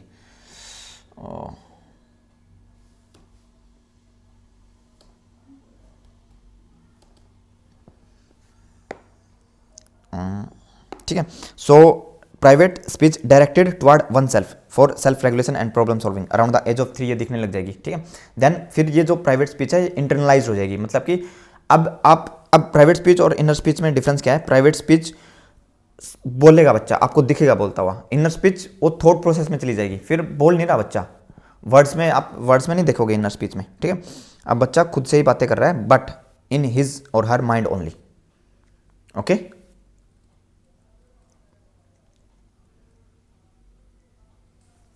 समझ पाए? ओके भैया। हाँ, ठीक है, तो ये हमारी लैंग्वेज का कॉन्सेप्ट दिया इन्होंने, वाइगोस्की ने। ठीक है, अब उन्होंने जो डेवलपमेंट की स्टेजेस बताई थी वो देख लेते हैं।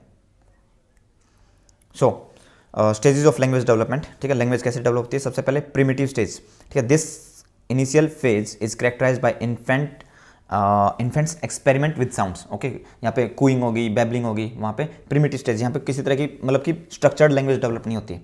ओके, देन फिर नेव स्टेज, ये याद रखना है आपको जेआरएफ के लिए। प्रिमिटिव स्टेज, फिर नेव स्टेज आती है। In this stage infant begin to learn to speak, they use words without fully understanding their meaning और पर्पज। यहाँ कौन सी स्पीच दिखेगी आपको? प्राइवेट, इनर और सोशल। सोशल स्पीच देखिए ना, अभी प्राइवेट स्पीच आई नहीं है, इसके बाद आएगी, ठीक है। तो नेव स्टेज में आप सोशल स्पीच देखोगे, ओके। दूसरे लोगों के साथ कम्युनिकेट करना है। फिर एक्सटर्नल स्टेज आएगी, ठीक है। इसको ईगोसेंट्रिक भी बोलते हैं, ठीक है। एक्सटर्नल स्टेज, प्राइवेट और ईगोसेंट्रिक, ओके। कि मतलब बच्चा खुद से ही बातें कर रहा है but in the form of words, okay, बोल बोल के बातें कर रहा है खुद से, ठीक है। Children in this stage start to use objects and words to signified meaning. They might use toys और their fingers to express themself, okay. Rhyming यहाँ पे करते हैं। Rhyming is often use to help solidify their memory of object और sound, ठीक है। तो private speech देखोगे आप यहाँ पे, मतलब कि खुद से ही बातें करेंगे बच्चे, खुद को ही सिखाएंगे चीज़ें, ठीक है। पोएम को बार बार रिपीट करेंगे बट वो खुद से, किसी और को नहीं सुना रहे, खुद को ही बता रहे होते हैं, ठीक है। फिर हमारी लास्ट स्टेज आएगी in growth, okay. Internal speech यहाँ पे आप देखोगे। During this phase children begins to internalize the task learn in private previous stages. For example instead of using fingers और count, they start to count in their heads, okay. कि जैसे 1 2 3 ऐसे बोल के नहीं, मतलब कि हेड में ही, अपने माइंड में ही काउंट करके बता, मतलब कि वो खुद को ही मतलब कि चीज़ें सिखाते रहेंगे इंटरनली, ओके। इनर स्पीच यहाँ पे आपको दिखेगी। तो ये स्टेजेस हैं, इनका सीक्वेंस आपको जेआरएफ के लिए याद रखना है, और जेआरएफ के लिए चीज़ें रखी हुई याद गेट में डेफिनेटली काम आएंगी, ओके। तो ये रही हमारी पहली social around the age of 3। फिर ईगोसेंट्रिक जो हमारी प्राइवेट स्पीच है, इसको ईगोसेंट्रिक भी, ईगोसेंट्रिज्म का कॉन्सेप्ट इन्होंने ऐसे बताया कि बच्चा खुद से ही बातें करता है ना, वो ईगोसेंट्रिज्म है, ओके। एंड देन लास्ट में इनर स्पीच हमारी, okay. Silence, self talk,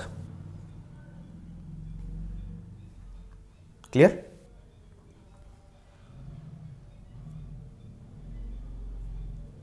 Yes, yeah. ठीक है, तो की कॉन्सेप्ट इनके ये हैं, egocentric speech, private speech, internalisation हो जाती है, ओके। क्रिटिसिज्म क्या है, लिमिटेड स्क्रूनिटी, मतलब कि इनकी जो थ्योरी थी ना वो इंग्लिश में नहीं थी और काफ़ी लेट ट्रांसलेट हुई, ठीक है। कल्चरल रेलेवेंस बहुत ज़्यादा है, जोन ऑफ प्रोक्सिमल डेवलपमेंट के अंदर एम्बिग्यूटी है, ठीक है। Individual versus collective, some argues that theory overemphasise the role of social interaction and underestimate the individual contribution to learning, ठीक है। खुद का जो कोग्निटिव डेवलपमेंट, जो जिन्होंने मतलब पियाजे ने जो बात बताई, जो पियाजे की क्रिटिसिज्म है वो वहाँ पे इन्होंने काम किया, और जो पियाजे के स्ट्रॉन्ग पॉइंट है वो इनका क्रिटिसिज्म है, ठीक है। लैंग्वेज के ऊपर फोकस ज़्यादा है, ये क्रिटिक्स ने आर्ग्यू किया। वहाँ पे पियाजे की थ्योरी में ये आर्गूमेंट है कि लैंग्वेज का कोई भी रोल नहीं बता रखा, ठीक है। तो दोनों थ्योरी मिलकर हमें अच्छी अंडरस्टैंडिंग दे देती हैं कि how do a child learn thing, how do their cognitive development occur, okay, how their cognitive development occur. तो अब दोनों थ्योरी हमें पता होनी चाहिए, since we are going to deal with children very soon, okay, as an teacher, as an parent, guys, Okay, yeah. ठीक है। So which is the correct sequence of speech and language development, बताइए सबसे पहले क्या आएगी। Primitive. सबसे पहले primitive, फिर न्यू स्टेज आएगी, फिर New. Egocentric and then Egocentric. In growth, ठीक है। सो BAC 1, ठीक है। तो जीन पियाजे की मॉरल डेवलपमेंट थ्योरी पढ़ लेते हैं। जीन पियाजे Swiss development psychologist proposed a theory of moral development that outlines stages children progress through as they understand right and wrong. Unlike Kohlberg's theory that focuses on moral reasoning, Piaget emphasizes the children's actions and justification for their actions. कि वो बताते हैं कि children के actions के ऊपर emphasise किया and justification for their actions, उनके एक्शंस के जस्टिफिकेशन के अकॉर्डिंग उनकी मॉरल डेवलपमेंट होती है। तो उन्होंने 2 स्टेजेस बताई हैं, ठीक है, heteronomous morality and autonomous morality. Heteronomous morality हमारी 5 साल में स्टार्ट हो जाती है, अराउंड 10 ईयर तक, एंड देन 11 से मतलब 12 ईयर में स्टार्ट हो जाती है हमारी ऑटोनोमस मोरलिटी, ठीक है। नाउ सबसे पहले नो मोरलिटी, ठीक है। 5 साल तक कोई मोरलिटी डेवलपमेंट नहीं होगी, प्री मोरल और ए मोरल स्टेज इसको कहेंगे, ठीक है। No morality develops till 5 year in children, here child is like an animal, okay, मतलब कि जैसे एनिमल की मोरलिटी होती है वैसी बच्चे की मोरलिटी होगी, ओके। नाउ हेटेरोनोमस मोरलिटी 5 से 9 साल तक कह लीजिए, 10 साल तक कह लीजिए, यहाँ पे क्या है, young children believe rules are absolute and unchangeable, ठीक है, coming from external authority and they focus on consequences. Morality is judged based on the outcome of an action, not the intention behind it. अगर किसी action के लिए punishment मिली तो वो non moral था, ठीक है, और अगर किसी एक्शन के लिए पनिशमेंट नहीं मिली तो वो मोरल हो सकता है। ओके, तो कॉन्सिक्वेंसेज के अकॉर्डिंग मॉरलिटी और नॉन मोरल कॉन्सेप्ट डेवलप रहेगा यहाँ पे।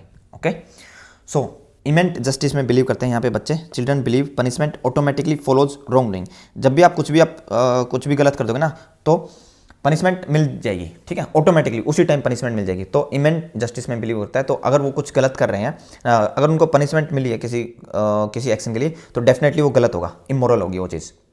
ओके, सो इसको इमेंट जस्टिस का कॉन्सेप्ट कहते हैं। तो ये हेटेरोनोमस मोरलिटी के अंदर होता है बच्चों में, ठीक है, कि कुछ भी कहीं पर भी पनिशमेंट मिली तो इसका मतलब वो चीज़ गलत थी। ओके, देन ऑटोनोमस मोरलिटी हमारी अराउंड द एज ऑफ 9, ठीक है। सो यहाँ पे मॉरल रेसिप्रोसिटी आ जाती है। Rules are seen as flexible, ठीक है, वहाँ पे कोई एब्सोल्यूट होते हैं रूल, ठीक है, इस हेटेरोनोमस मोरलिटी में अनचेंजेबल होते हैं। यहाँ पे फ्लेक्सिबल पता चल जाता है बच्चों को कि rules are flexible and agreed upon by people to maintain fairness within a group. Okay, then intentions के ऊपर फोकस होता है बच्चों का। Children begins to consider the intentions behind an action when judging its morality. An accidental broken toy is understood differently from broken on purpose, ठीक है, कि मतलब कि इंटेंशन किसी की क्या हो, एक्शंस जैसे छोटे बच्चे के लिए दूसरे बच्चे पे कोई किसी तरह का टॉय ब्रेक हो गया, ठीक है, तो शायद वो वाला बच्चा उसको मार देगी, तूने तोड़ दिया, तूने तोड़ा ये, है ना, उसको नहीं पता कि इसकी इंटेंशन नहीं थी। ऑन द अदर हैंड जैसे जैसे ऑटोनोमस मोरलिटी आएगी तो उनको पता चल जाएगा कि एक्सीडेंटली टूटा है। समझ पाए आप मैं मतलब क्या कहने की कोशिश कर रहा हूँ? ऐसे पनिश कर देते हैं ना बच्चे, एक दूसरे को पनिश कर देते हैं ना बच्चे कई बार, है ना, कि तूने तोड़ दिया, अब you should be punished for this. हालांकि चाहे बेशक एक्सीडेंट से टूटा हो दूसरे बच्चे से, बट उसका फ्रेंड उसको पनिश कर सकता है, कर देता है कई बार। आपने नोटिस भी किया होगा, फिर आपने रोका भी होगा कि मारो मत। ओके, और कई बार हम बच्चों को कहते हैं कि मारो मत, मारना अच्छी चीज़ नहीं होती, और फिर कुछ बच्चे ये सीख जाते हैं ये चीज़ कि मारना अच्छी चीज़ नहीं होती, और फिर कुछ टाइम बाद हम ही बच्चों को मार रहे होते हैं, या तो उसी को या फिर भाई बहन को, किसी फ्रेंड को। बच्चा कंफ्यूज हो जाता है कि ये काम ये कर सकते हैं, मैं क्यों नहीं कर सकता, ठीक है। This is not the accurate, this is not the proper way to teach anything a child. Children learn how they learn things. What kind of learning is most appropriate for children?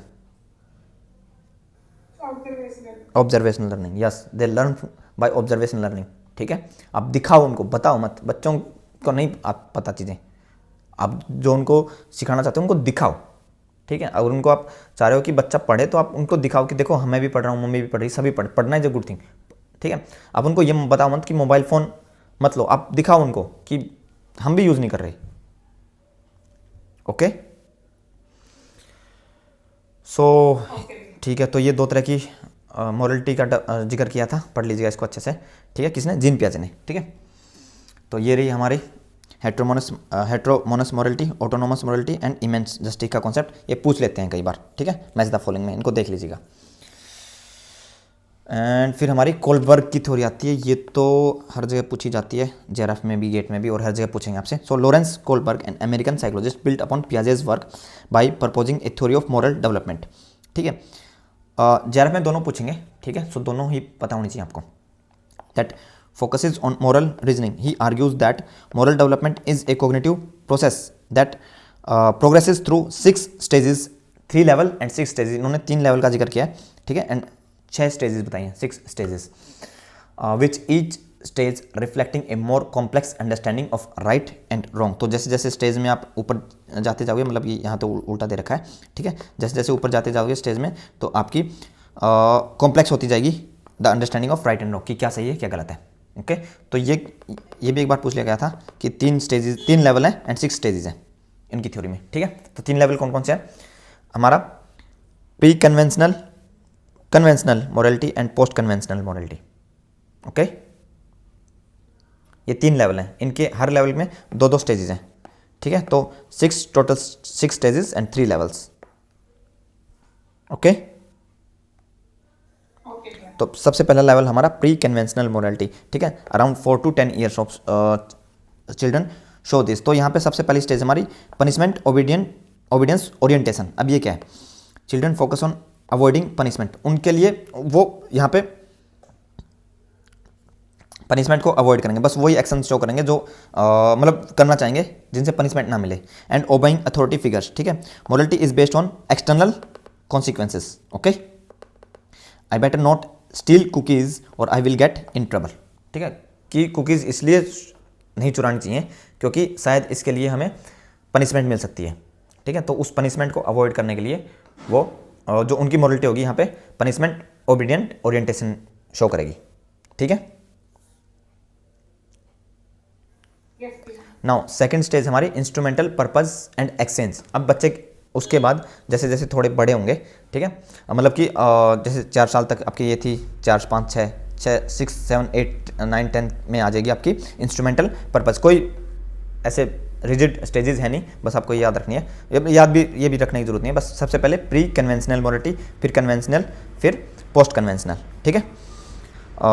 तो यहाँ पे instrumental purpose and exchange, बच्चा अपने sibling से या दूसरे से कहेगा कि मैं ये काम करूँगा, मेरे को क्या मिलेगा, ठीक है। So actions are just good और bad based on how they serve one's own needs और बेनिफिट, की खुद को मैं एक्स काम करूँगा तो इसको क्या, मेरे को क्या बेनिफिट मिलेगा, इसका बेनिफिट क्या होगा। तो ये हमारी सेकंड ओरिएंटेशन है, instrumental purpose and exchange, okay. So यहाँ पे टिट फॉर टैट मैनर में काम करेंगे। I will help you with your homework if you help me with mine, okay, Okay. ठीक है। फिर हमारी between age 10 to 20 conventional morality develop हो जाएगी। It deals with gaining acceptance and avoiding censure by others, ठीक है। Acceptance, दूसरों से एक्सेप्टेंस चाहिए और दूसरों मतलब कि आपको अवॉइड ना करें दूसरे, ठीक है। तो इसमें जो हमारी थर्ड स्टेज है वह इंटरपर्सनल रिलेशनशिप, ठीक है, कि being a good boy and good nice girl orientation इसको बोलते हैं, ठीक है। इंटरपर्सनल रिलेशनशिप और गुड बॉय नाइस गर्ल और ओरिएंटेशन दोनों ही आपको ये नाम याद रखने हैं, ठीक है। Moral decision are based on in this stage gaining approval and conforming to what please others, especially those they care about. I will share my toy because everyone likes kids who share. तो बच्चा यहाँ पे good boy and nice girl बनना चाहेगा, ठीक है। दूसरों के साथ रिलेशनशिप मेंटेन, मतलब अच्छे रिलेशनशिप मेंटेन करना चाहेगा, स्पेशली केयर गिवर्स के साथ, ठीक है। तो वो कहेगा कि I will share my toy because everyone like kids who share, मतलब एवरीवन का यहाँ पे जिक्र किसका हो रहा है, केयर टेकर्स का, ठीक है। या फिर वो बच्चे जिनके बारे में केयर करते हैं कि वो मेरे को पसंद करेंगे अगर मैं अपने टॉय को शेयर करूंगा दूसरे सिबलिंग्स के साथ, अपने सिबलिंग्स के साथ या अपने पीयर ग्रुप फ्रेंड्स के साथ, ओके, ठीक है। तो फिर हमारी आती है अवॉइडिंग सेंसर ओरिएंटेशन और लॉ एंड ऑर्डर ओरिएंटेशन भी इसको बोलते हैं, ठीक है, कि रूल्स, जो रिटन रूल्स हैं उनको ब्रेक नहीं करना चाहिए, ठीक है। नॉर्म्स को ब्रेक नहीं करना है, रूल्स को ब्रेक नहीं करना है। Now following the rules and maintain social order becomes the primary focus at this stage.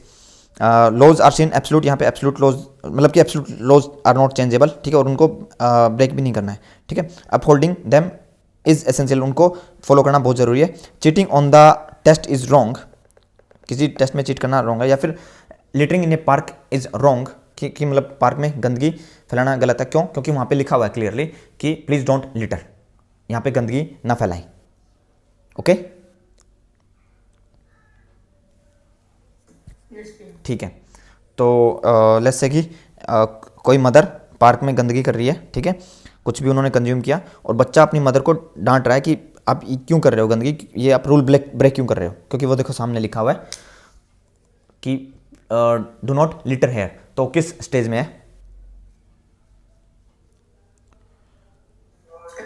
हाँ, कन्वेंशनल लेवल पे लॉ एंड ऑर्डर ओरिएंटेशन पे है, ठीक है। तो ये एग्जैक्टली ये क्वेश्चन पूछ लिया गया था इस बार, ठीक है। Now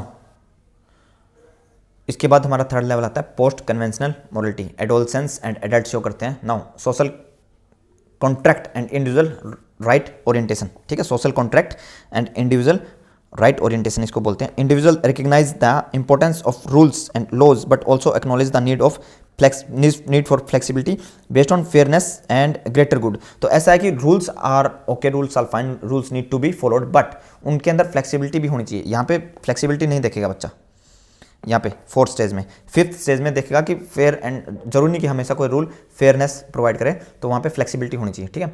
breaking the speed limit might be technically wrong, ठीक है, मतलब ब्रेकिंग स्पीड लिमिट गलत है, but if there is no traffic it is probably okay, या फिर कोई इमरजेंसी है वहाँ पे आप ब्रेक कर सकते हो स्पीड लिमिट को, जैसे कि मतलब एम्बुलेंस के दौर, मतलब कि जब हम एम्बुलेंस में हैं, है ना, या फिर कोई पेशेंट हमारे पास है हमारी गाड़ी में, तो वहाँ पे स्पीड लिमिट को ब्रेक किया जा सकता है। तो social construct and individual right and orientation दोनों आ जाती हैं यहाँ पे। ओके, सोशल कंस्ट्रक्ट को भी मेंटेन करके रखना है, बट इंडिविजुअल राइट्स एंड उनको भी देखना है हमें। ओके, मतलब फ्लेक्सिबिलिटी इन रूल्स आ जाएगी यहाँ पे, रिजिडिटी एब्सोल्यूट मैनर में देखे जाएंगे, यहाँ पे फ्लेक्सिबल मैनर में। एंड फिर हमारी लास्ट चीज है universal ethical principle orientation, moral reasoning transcendence specific laws and social conventions, decision are based on universal principle और justice, equality and human rights. ठीक है, now here example is torturing someone is wrong even if it to get information because it violates their basic human right। ठीक है, तो ethical में मतलब कि आप childrens start caring about human rights. Okay, कि मतलब कि आप किसी से इंफॉर्मेशन लेने के लिए टॉर्चर कर रहे हो ना, तो वो भी गलत है, क्योंकि this is going against human rights. Okay, तो बिल्कुल लास्ट हमारी यूनिवर्सल एथिकल प्रिंसिपल ओरिएंटेशन, और ये आपको लगवाएंगे से सीक्वेंस में। ठीक है, आपको याद रखनी पड़ेंगी ये चीज़ें, ये पनिशमेंट ओबीडियंस ओरिएंटेशन, गुड, उसके बाद हमारी एक्सचेंज ओरिएंटेशन, देन जिसको हम गुड गर्ल एंड नहीं गुड गर्ल इसके बाद आएगा, good boy and nice girl orientation, interpersonal relationship orientation, law and order orientation, social construct and individual right orientation, universal ethical principle orientation. ठीक है, इसको sequence में लगवाते हैं, ज़्यादा क्वेश्चंस यही आएंगे। ठीक है, या ये पूछा जा सकता है कि प्री कन्वेंशनल मोरालिटी की सब स्टेजेस कौन कौन सी हैं, ठीक है, कन्वेंशनल की कौन सी है, पोस्ट कन्वेंशनल की कौन सी है। ओके, या फिर आपको एक एग्जांपल दे दिया जाएगा कि बच्चा ऐसे बिहेव कर रहा है, बताओ किस स्टेज में है वो। आई होप कि ज़्यादा मुश्किल है नहीं। ठीक है, यहाँ पे बच्चा खुद का बेनिफिट देखेगा, यहाँ पे अवॉइडेंस करेगा पनिशमेंट को, तो आपको वो वर्ड मिलेगा कि बच्चा पनिशमेंट अवॉइड करने के लिए कर रहा है, जो भी एक्शन कर रहा है, तो किस स्टेज में है। ठीक है, तो फर्स्ट स्टेज हमारी पनिशमेंट ओबीडिएंट ओरिएंटेशन, या फिर प्री कन्वेंशनल स्टेज में लेवल पे है। ओके, ह्यूमन राइट्स का जिक्र कर रहा है बच्चा, ह्यूमन राइट्स के बारे में बात कर रहा है, बताओ किस स्टेज में है वो।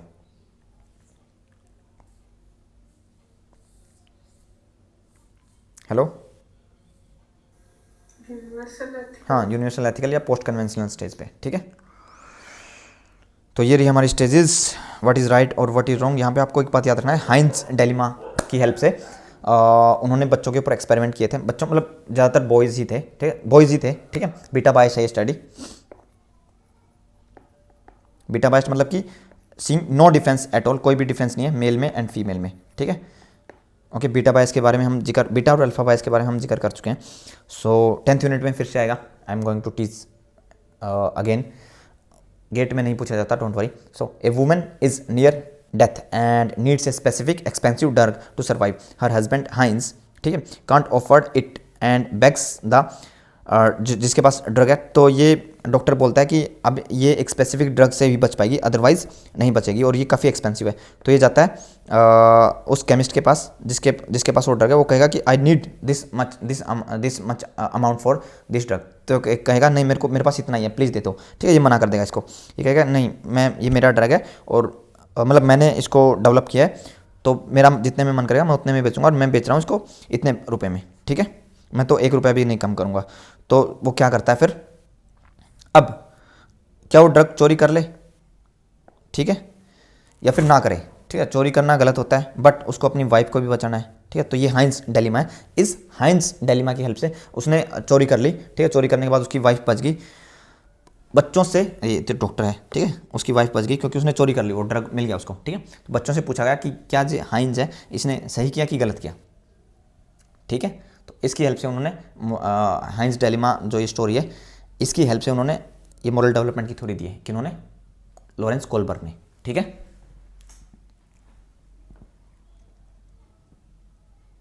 Okay, so Kohlberg presented the Heinz dilemma to participants and analyzed their reasoning behind whether Heinz actions were justified. Based on their justification, he would assign them to a specific stage of moral development. Okay, तो ये longitudinal study थी, मतलब लंबे time तक उन्होंने किया। Okay, and सारे के सारे 10 to 11 years old, मतलब on 10 to 11 year old boys थे। ठीक है, तो बीटा बायस्ड है ये। Many studies involve A limited number of participants, ठीक है, only 16 10 to 11 years old boys which can make it difficult to draw definitive conclusions, ठीक है। सो ये इसके मेन क्रिटिसिज्म है कि ये बीटा बाइस्ड है, स्मॉल सैंपल था काफ़ी, एंड द बीटा बाइस्ड, जो बीटा बाइस्ड होना इस स्टडी का, गर्ल्स को इन्वॉल्व किया ही नहीं हाइज डायलेमा में कि वो अलग तरीके से प्रोसेस कर सकती थी। ओके, कंफ्यूज तो नहीं हो गए? ओके भैया। बीटा बायस क्या होती है? बीटा बायस होती है कि कोई डिफरेंस नहीं देखना मेल और फीमेल के अंदर, कुछ डिफरेंसेस होते हैं, ऐसा नहीं कि डिफरेंस नहीं होते, there are differences exist between male and female. और अल्फा बायस क्या होती है? काफ़ी ज़्यादा डिफ्रेंशिएट कर देना मेल और फीमेल को, ठीक है, दैट इज अल्फा बायस, ठीक है, डिफरेंशिएशन को एक्सैजरेट एग्जेजरेट कर देना, यस। नाउ ये दिखाने की जो डिफरेंस है एक्चुअल में वो कुछ ज़्यादा एक्सैजरेट हाँ, yes yes yes. Now aging, so aging क्या है हमारी? Aging is a gradual process of change that occurs in a person's over time. It is a complex process that affect people differently. Okay, तो ageing किस वजह से होती है? Biological changes होते हैं, मतलब एजिंग क्या है हमारी? बायोलॉजिकल चेंजेस हैं, एंड मतलब कि एट्रोफी, मतलब कि सेल श्रिंक कर जाती है हमारी, which can cause organ to shrink. Okay, biological changes में क्या आता है? सेलुलर डैमेज आ जाता है, buildup of damage to cells and molecular over time, ठीक है। लॉस ऑफ इलास्टिसिटी, स्किन में, टेंडन्स में, हमारी ब्लड वेसल्स ये इलास्टिसिटी लॉस कर देती है कि वापस रिगेन नहीं कर पाती अपनी उसी फॉर्म को। Okay, and there are other changes जैसे इंक्रीज्ड रिस्क,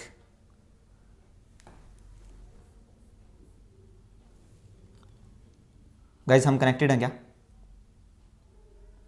हेलो, यस भैया। ओके, ठीक है।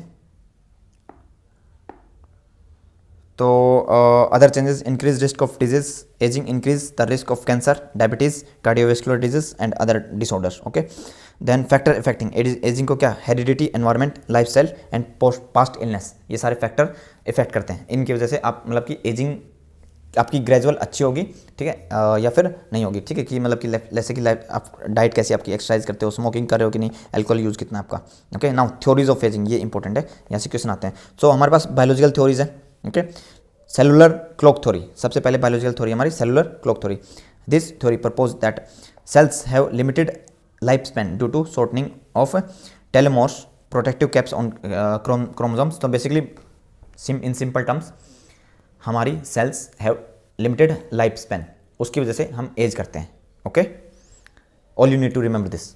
विद ईच सेल डिवीजन, हर बार जब सेल डिवाइड करती है eventually cell loss the ability to replicate effectively. Okay, then free radical, free radical basically क्या होता है? एक ऐसा एटम, ठीक है, एक ऐसा एटम कह सकते हैं, एक ऐसा मॉलिक्यूल कह लीजिए जो कि बहुत ही ज़्यादा रेडी हो, मतलब रेडी रहता है रिएक्ट करने के लिए, ठीक है। जनरली हमारा फ्री रेडिकल हमारी बॉडी में पाया जाता है in the form of super oxidase, मतलब कि ऑक्सीजन O2 हम कंज्यूम करते हैं ना, O2 is not a free radical, ठीक है, क्योंकि यहाँ पे 2 ऑक्सीजन का बॉन्ड बना हुआ है। अब इसको एक को ब्रेक कर दो, सिंगल O, ठीक है। अब इसके लास्ट में कितना है? 8 होता है ना इसका, 1 2 6, लास्ट में होते हैं 6 क्या लास्ट सेल में होते हैं 1 2 3 4 5 6 क्या होते हैं? इलेक्ट्रॉन्स। चाहिए कितने होते हैं लास्ट सेल में, पता है आपको? 8 चाहिए होते हैं, ठीक है। तो ये 2 इलेक्ट्रॉन दूसरे से लेगा ही लेगा, कैसे ले सकता है? दूसरे ऑक्सीजन से ले सकता है, अगर तभी तो O2 बना हुआ है ना, ठीक है। अभी इसको ब्रेक कर दिया तो इसके लास्ट सेल में रह गए 6 इलेक्ट्रॉन्स। अब इसको चाहिए 8, तो ये काफ़ी रिएक्टिव हो जाएगा, ठीक है। तो ऑक्सीजन इसलिए काफ़ी रिएक्टिव होती है, कार्बन के साथ रिएक्ट कर देगी, ठीक है। अब कार्बन के साथ रिएक्ट करेगी तो CO2 कार्बन डाइऑक्साइड ऐसे भी बना सकती है, ठीक है, और हाइड्रोजन के साथ रिएक्ट कर सकती है, ठीक है। इसलिए in the presence of oxygen कभी भी कुछ भी बनता नहीं है, टूटती हैं चीज़ें हमेशा, ठीक है। ऑक्सीजन की प्रेजेंस में लाइफ बन नहीं सकती, लाइफ टूटेगी हमेशा, ठीक है। Oxygen is really toxic gas कह लीजिए, टॉक्सिक एटम कह लीजिए इन दैट सेंस, ठीक है। जब हम अर्थ पे लाइफ स्टार्ट हुई थी ना, उस टाइम पे ऑक्सीजन फ्री फॉर्म में प्रेजेंट नहीं थी, सिंपल नॉर्मल ऑक्सीजन, ठीक है, या फिर O2 की फॉर्म में। O2 की फॉर्म में भी देखो, to initiate a fire what you need, किस आग लगाने के लिए आपको क्या क्या चाहिए? हेलो, फ्यूल चाहिएगा ना, ठीक है, सर्टेन टेम्परेचर Temperature क्या कहते हैं and O2। Without O2 fire नहीं लग सकती, ठीक है, देख लेना आप चाहे आप कहीं पर भी। क्यों? क्योंकि ऑक्सीजन, ठीक है, O2 नहीं, ऑक्सीजन क्या करेगी, ऑक्सीजन ब्रेक थिंग्स, ठीक है, वो रिएक्ट करेगी, उस रिएक्शन में का आउटकम होती है फायर, ठीक है। इसीलिए देखना आप, ठीक है, फायर से क्या निकलेगा, carbon dioxide CO2, carbon monoxide, ठीक है। अब कार्बन के साथ रिएक्ट करके ऑक्सीजन कार्बन डाइऑक्साइड बना रही है, कार्बन मोनोऑक्साइड बना रही है, ठीक है। कंप्लीट कंबशन हुआ तो कार्बन डाइऑक्साइड, अगर इनकम्प्लीट कंबशन हुआ तो carbon monoxide. Carbon monoxide dangerous होती है कि कार्बन डाइऑक्साइड, अगर दोनों को कंपेयर करें तो carbon monoxide tasteless odourless gas होती है शायद, ये पता भी नहीं चलता कब आप इनहेल करते जाओगे, ठीक है। और काफ़ी ज़्यादा ये भी फ्री रेडिकल ही है, क्योंकि अभी ऑक्सीजन को एक और चाहिए ना, अगेन आपके हीमोग्लोबिन के साथ रिएक्ट करके, मतलब कि हीमोग्लोबिन के साथ रिएक्ट करती है और बॉडी में ऑक्सीजन की कमी कर देगी, ठीक है, एंड धीरे मतलब मार देगी आपको, ठीक है। कार्बन मोनोऑक्साइड अगर आपने इनहेल कर लिया ना अच्छी खासी, तो you can die, okay. Now free radical theory, ठीक है, फ्री रेडिकल का कॉन्सेप्ट क्लियर हुआ। ये वो मॉलिक्यूल्स हैं जो रिएक्ट करने के लिए रेडी रहते हैं, हमारी बॉडी के अंदर प्रेजेंट रहेंगे, तो रिएक्ट किसके साथ कर जाएंगे, अलग अलग एटम्स हैं हमारी बॉडी में, ठीक है। हाइड्रोजन के, जैसे हमारा जो कंप्लीट DNA बना हुआ ना, वो एटम से ही तो बना हुआ है, ठीक है। यहाँ कोई एटम लगा हुआ है, जैसे हाइड्रोजन, फ्री रेडिकल ने इसके साथ रिएक्ट करके इसको ब्रेक कर दिया, तो DNA का तो स्ट्रक्चर टूट गया ना, हमें चाहिए था वो हाइड्रोजन वहाँ पे, समझे आप, हेलो। तो अब फ्री रेडिकल बहुत सारे आ रहे हैं, बहुत सारे हाइड्रोजन के साथ रिएक्ट कर रहे हैं, उनको अपने साथ लेके जा रहे हैं, ठीक है, क्योंकि इनको तो चाहिए ना कोई रिएक्ट करने के लिए, फ्री रेडिकल को चाहिए कोई रिएक्ट करने के लिए, ठीक है। तो एंटीऑक्सीडेंट हम फिर कंज्यूम करते हैं, एंटीऑक्सीडेंट कहाँ पे पाया जाता है, विटामिन C में, ग्रीन टी में, डार्क चॉकलेट में, ठीक है। वाइटामिन मिनरल्स जो आप कंज्यूम करते हो, ये एंटीऑक्सीडेंट की प्रॉपर्टी रखे होते हैं, तो ये इसके साथ रिएक्ट करेंगे और इसको रिएक्ट करने नहीं देंगे, ठीक है। DNA के साथ रिएक्ट करने नहीं देंगे, वो खुद कर लेंगे इसके साथ रिएक्ट, कि हम सेटिस्फाई कर देते हैं भाई तेरे को, DNA को छोड़ दे। तो एंटीऑक्सीडेंट इसलिए कैंसर के पेशेंट के लिए और कैंसर ना डेवलप हो बहुत ज़रूरी होते हैं। फ्री रेडिकल का कॉन्सेप्ट समझ में आया कि नहीं आया दोस्तों? बेसिकली वो एटम्स हैं जो कि रिएक्ट करने के लिए तैयार होते हैं, जो हमारी बॉडी में घूमते रहते हैं, उनको फ्री रेडिकल्स बोलते हैं, अनस्टेबल मॉलिक्यूल्स, ठीक है। ये मेटाबॉलिज्म के दौरान जब भी जैसे कि हम कंज्यूम करते हैं अल्कोहल के मेटाबॉलिज्म के दौरान फ्री रेडिकल्स बढ़ेंगे, ठीक है। स्मोकिंग के दौरान फ्री रेडिकल्स बढ़ेंगे, ओके। कोई भी ड्रग का मेटाबॉलिज्म होगा वहाँ पे फ्री रेडिकल बनने की बहुत ज़्यादा चांस रहेंगे, okay.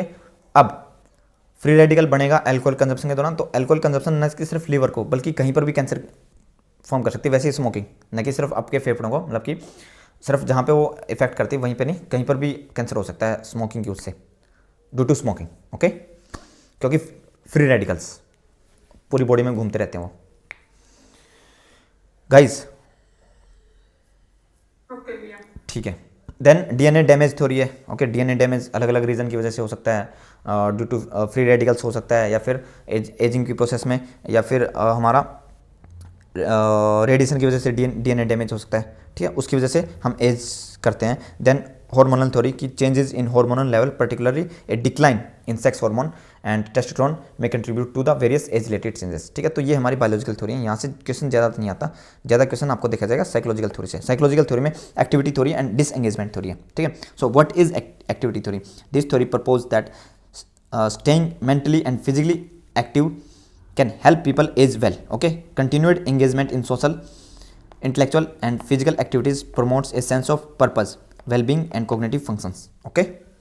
Now disengagement theory, this theory suggests that as people age they naturally withdraw from social activities and become more disengaged from society, की मतलब सोसाइटी से दूर हो जाएंगे। डिसएंगेजमेंट थ्योरी ये बात करेगी। एक्टिविटी थ्योरी क्या बात करेगी कि आप if you want to age well you need to stay mentally and physically active, okay.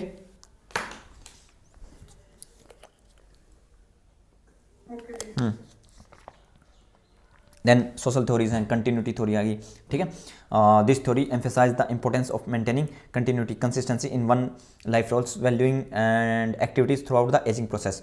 Then socio cultural theory, this theory focuses on social and cultural factors that influences how people experience ageing, social norms, access to resources and health care system all plays a role in shaping the experience of ageing and opportunities, ठीक है। देख लीजिएगा एक बार।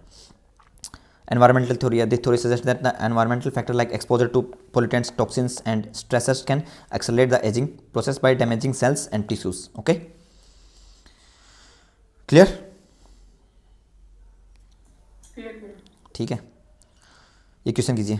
Blank explain ageing as a process of mutual withdrawal of the individual and society. ठीक है, society and individual दोनों का mutual withdrawal है. Where blank assumes a positive correlation between activity and successful aging. A में क्या आएगा? Disengagement theory and B में क्या आएगा? Activity theory. Yes. Now James Marcia identity development theory, ये जेआरएफ के लिए और गेट में भी क्वेश्चन पूछा गया था हल. ठीक है, तो आपको देखो एरिक एरिक्सन की 5th स्टेज क्या है? 5th stage of Erik Erikson है ना. अब उसमें ना identity development theory James Marcia ने उसी थ्योरी को फर्दर डेवलप किया है. ठीक है, so adolescence is a crucial time for self discovery and forging a sense of identity.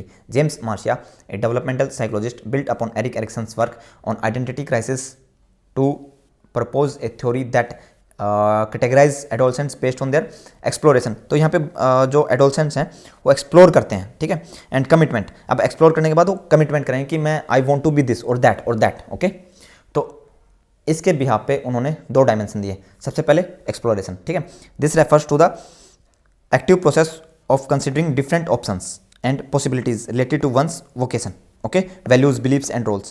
It involves experimentation, reflection and discovery. अब exploration high हो सकती है.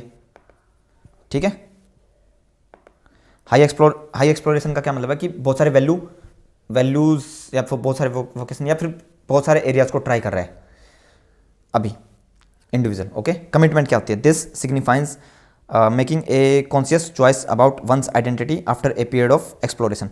Commitment involves taking ownership of these choices and integrating them into a cohesive sense of self. Okay?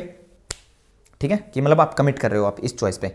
ठीक है, now ठीक है, अभी आपको ये इंपॉर्टेंट है यहाँ पे थोड़ा सा. Based on the level of exploration and commitment, Marcia identify 4 distinct identity status. कि 4 आइडेंटिटी स्टेटस होते हैं. जैसे कि एक्सप्लोरेशन लो हो सकती है, हाई हो सकती है. कमिटमेंट लो हो सकती है, हाई हो सकती है. वैसे ही. ठीक है, सो इसके भी यहाँ पे 4 स्टेजेस बनती है हमारी. सबसे पहले आइडेंटिटी डिफ्यूजन. ठीक है, लो एक्सप्लोरेशन जहाँ पर भी होगी ना वहाँ पे देयर इज नो क्राइसिस, वहाँ पे कोई क्राइसिस नहीं होगा. ठीक है, exploration is high exploration is equal to high exploration is equal to crisis. ये बात याद रख लोगे आप. ठीक है, ठीक है, तो क्राइसिस यहाँ पे मोरेटोरियम स्टेज में होगा, हाई एक्सप्लोरेशन है. एंड आइडेंटिटी अचीवमेंट यहाँ पे हाई एक्सप्लोरेशन है, यहाँ पे क्राइसिस होगा. Okay, this is crisis, this is also crisis. ठीक, क्राइसिस की स्टेज में बच्चे को अभी पता नहीं है कि उसको क्या करना है, तो वहाँ पे वो एक्सप्लोर करेगा. अगर बच्चे को पता है कि उसको क्या करना है तो एक्सप्लोरेशन लो हो जाएगी.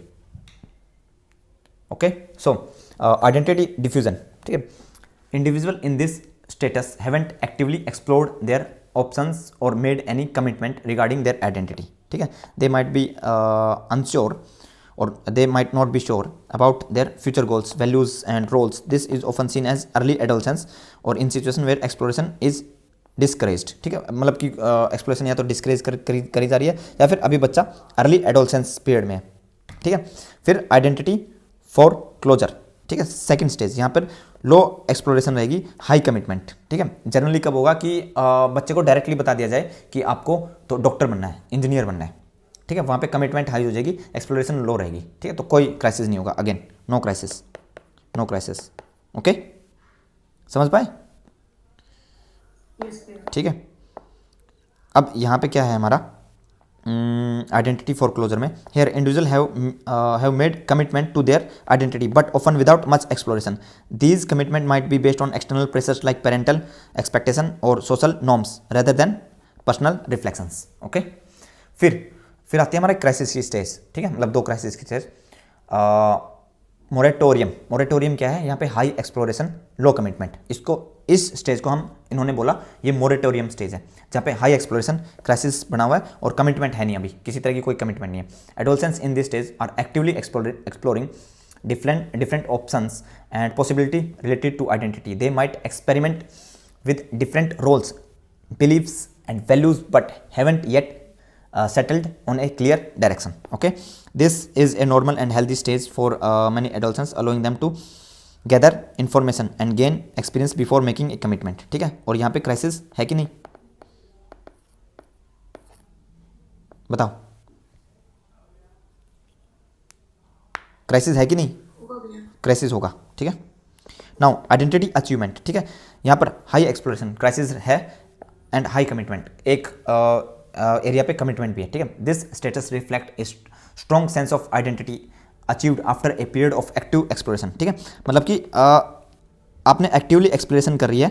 ठीक है, highly active exploration, highly active exploration मतलब क्राइसिस की स्टेज के तुरंत बाद आपने कमिटमेंट कर दी। ठीक है, okay, so achieved after a period of active exploration and thoughtful commitment. ठीक है, individual in this stage have a clear understanding of their value, goals and roles and feel comfortable with their choices. तो ये तो हो गया concept clarity की बातें, चारों की चारों स्टेजेस की। सबसे पहले लो एक्सप्लोरेशन लो कमिटमेंट, फिर हो सकती है हमारी आइडेंटिटी फॉर क्लोजर की स्टेज। आइडेंटिटी फॉर क्लोजर में क्या होगा कि एक्सप्लोरेशन लो चल रहा है बट कमिटमेंट कर दी है बच्चे ने। फिर हमारा ये आएगी मोरेटोरियम। मोरेटोरियम स्टेज में क्या होगा, हाई एक्सप्लोर करेगा एंड कमिटमेंट लो रहेगी। ठीक है, एंड देन आइडेंटिटी अचीवमेंट, क्या हाई एक्सप्लोरेशन के बाद तुरंत हाई कमिटमेंट हो जाएगी।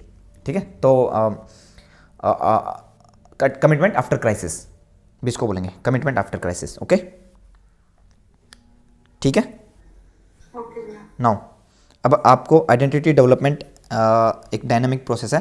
मार्शिया's theory emphasizes that identity development is not a linear process. Individual can move back and forth between different status over time. For example, someone initially in identity foreclosure, पहले foreclosure में था कि मतलब कि low exploration, high commitment, okay, might later enter in a moratorium phase as they re-evaluate their choices. Okay, so identity development as proposed by identity achievement, foreclosure, diffusion and moratorium.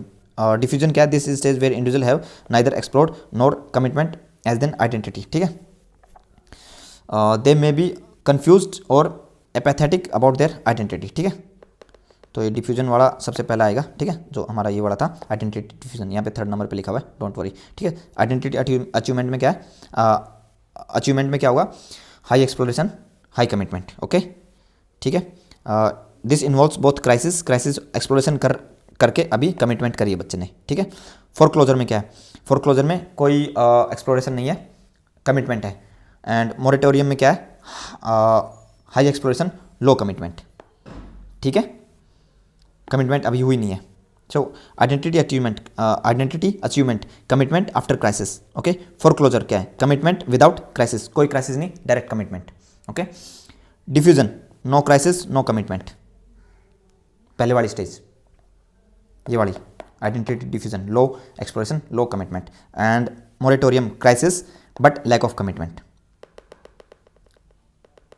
समझ पाए क्या इस concept को, James Marcia की identity development की process को। Hello, क्या हुआ? हाँ, क्राइसिस बेसिकली क्या है, हाई एक्सप्लोरेशन क्राइसिस है, वहाँ पे क्राइसिस हो रखा है इसलिए हाईली एक्सप्लोर कर रहा है, हाईली एक्सप्लोर कर रहा है बच्चा। ठीक है, कमिटमेंट क्या है, कमिटमेंट बेसिकली अब इस रोल को ऑप्ट कर लिया है, चूज कर लिया है, वो कमिटमेंट है।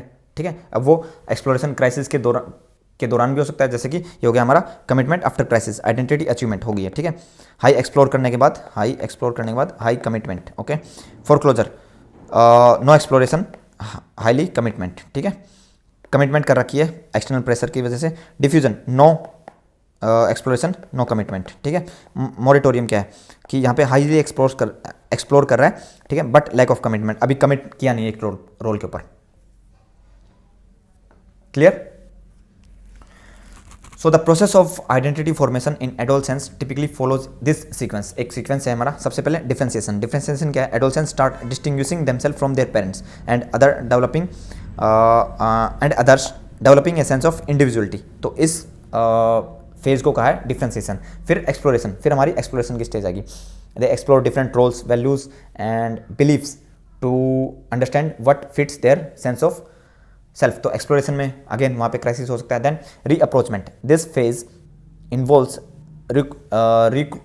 reconciling the exploration with their emerging self concept, seeking a balance between different aspect of their identity, and then last में consolidate हो जाएगी, है ना। finally they integrate the explored identity and experiences into a coherent and stable sense of self। ठीक है। सो differentiation, exploration, रीअप्रोचमेंट and consolidation, ये stage आपसे JRF में पूछी जाती है, जेआरएफ के एग्जाम में।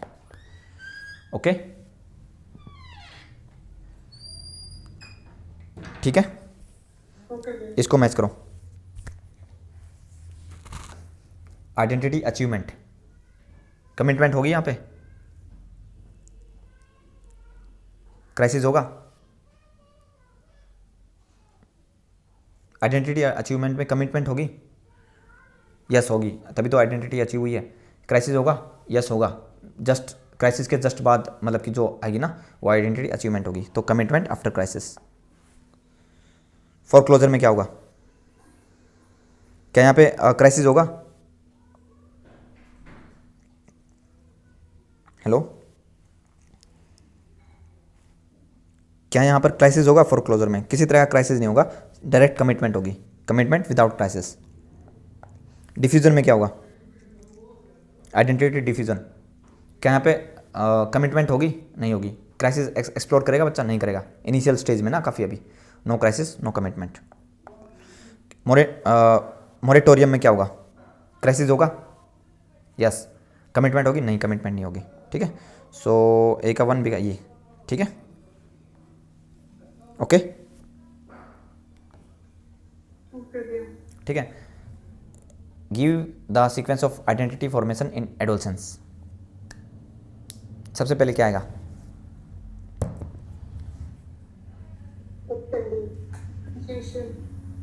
डिफ्रेंसिएशन डी से स्टार्ट होगा, ठीक है। फिर क्या होगा? कंसोलिडेशन लास्ट में आएगा, दोनों में लास्ट में है, ठीक है। फिर आएगा एक्सप्लोरेशन एंड बी जाएगा, ठीक है।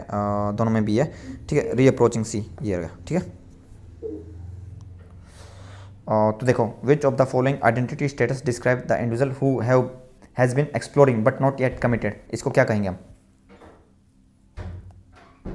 एक्सप्लोर कर रहा है, कमिटमेंट नहीं हुई है। आइडेंटिटी मोरेटोरियम कहेंगे ना। अच्छा ठीक है, आइडेंटिटी मोरेटोरियम तो हो गया। आइडेंटिटी अचीवमेंट में क्या होगा? ये सारे बताओ, मैं लिख दूंगा इतनी देर में। तो high exploration, high commitment. Identity foreclosure में क्या होगा? बताओ। Low exploration, high commitment. नहीं, high commitment. Identity diffusion, low exploration, low commitment और नो कमिटमेंट, ठीक है। Moratorium, high exploration, low commitment, ठीक है गाइस। अरे बताइए नाउ। अब ये क्वेश्चन थोड़ा ट्रिकी है। According to Erik Erikson, identity versus role confusion is the 5th stage of life span development. Okay, which of the following outcome may emerge as a result of identity crisis. Identity crisis की वजह से अब ये क्या पूछना चाह रहा है? आई थिंक ये पूछना चाह रहा है कि कौन कौन सी स्टेजेस होती हैं यहाँ पे, ठीक है, इन द गिवन ऑप्शन। तो कौन कौन सी स्टेजेस होती हैं? डिफ्यूजन होती है, डिफ्यूजन होती है, एक मिनट को, फॉर क्लोजर होती है and moratorium and identity achievement, ठीक है। सो आइडेंटिटी डिफ्यूजन है आइडेंटिटी फॉर क्लोजर है एंड आइडेंटिटी परसेप्शन ये नहीं है, ठीक है। अब अगर वो ये पूछना चाह रहा है तो ऑप्शन आ जाएगा identity diffusion, moratorium and identity foreclosure, ठीक है। अब उसने कहा कि क्राइसिस की वजह से क्या रिजल्ट करेगा? ड्यू टू क्राइसिस, ठीक है। अब ड्यू टू क्राइसिस हमारा आइडेंटिटी अचीवमेंट एंड मोरेटोरियम ये रिजल्ट करता है, ठीक है। तो इसमें आना चाहिए मोरेटोरियम एंड अचीवमेंट, तो ऑप्शन इसमें दे नहीं रखा, ठीक है। अब उसने आइडेंटिटी डिफ्यूजन ऑप्शन उसको ठीक कर रखा है, ठीक है। आई डोंट नो कि वो उन्होंने आइडेंटिटी डिफ्यूजन कहाँ से ठीक किया, बट उन्होंने ऑप्शन ए एंड बी दे रखा है इसका, ठीक है, जो कि क्राइसिस की वजह से नहीं होता। यहाँ पे no crisis no commitment, okay. या तो उनसे ऑप्शन गलत हुए हैं क्योंकि क्राइसिस की वजह से, मतलब हमारा फोरक्लोजर में तो क्राइसिस नहीं होता, ठीक है, आइडेंटिटी कमिटमेंट होती है यहाँ पे, तो मतलब कमिटमेंट होती है, नो एक्सप्लोरेशन। आइडेंटिटी डिफ्यूजन की वजह से या तो वो अचीवमेंट लिखना चाह रहे थे, यहाँ पे उन्होंने डिफ्यूजन लिख दिया, ठीक है गाइस, या फिर इसका ऑप्शन सीधा मोरेटोरियम आएगा और नहीं आएगा कुछ भी। I don't know what they want to ask. और अगर वो आइडेंटिटी क्राइसिस वाला पूछना चाह रहे हैं तो डिफ्यूजन उन्होंने दे क्यों रखा है, ठीक है, मैंने चेक किया है, ठीक है, बहुत अच्छे से चेक किया है। इट्स नॉट आइडेंटिटी डिफ्यूजन में क्राइसिस नहीं होगा, नो क्राइसिस नो कमिटमेंट, ठीक है। जीआरएफ में एग्जैक्टली सेम क्वेश्चन, मतलब कि क्राइसिस के बारे में पूछ रखा है, उन्होंने मना कर रखा है नेट वालों ने कि कोई डिफ्यूजन नहीं होता, मतलब कि यहाँ पे कोई क्राइसिस नहीं होता, बट उन्होंने ऑप्शन में दे रखा है। अब ऑप्शन में आप या तो ये लिख लीजिए आइडेंटिटी अचीवमेंट, ठीक है। तो अकॉर्डिंग टू कॉन्सेप्ट ही आंसर करके आइएगा कल तो, ठीक है। इसका तो हमें पता है कि इन्होंने ये ऑप्शन दे रखा है, लेकिन कल जो सही चीज़ है ना उसको आंसर कीजिएगा, डोंट वरी, ठीक है। ऐसे क्वेश्चन एक आध ड्रॉप हो जाते हैं या फिर हो जाती हैं ऐसी गलतियाँ, it's not a big deal, हमें कॉन्सेप्ट के अकॉर्डिंग ही आंसर करने हैं, ठीक है। उससे मैक्सिमम चांस रहेंगे कि आपके क्वेश्चन सही होगा, ठीक है।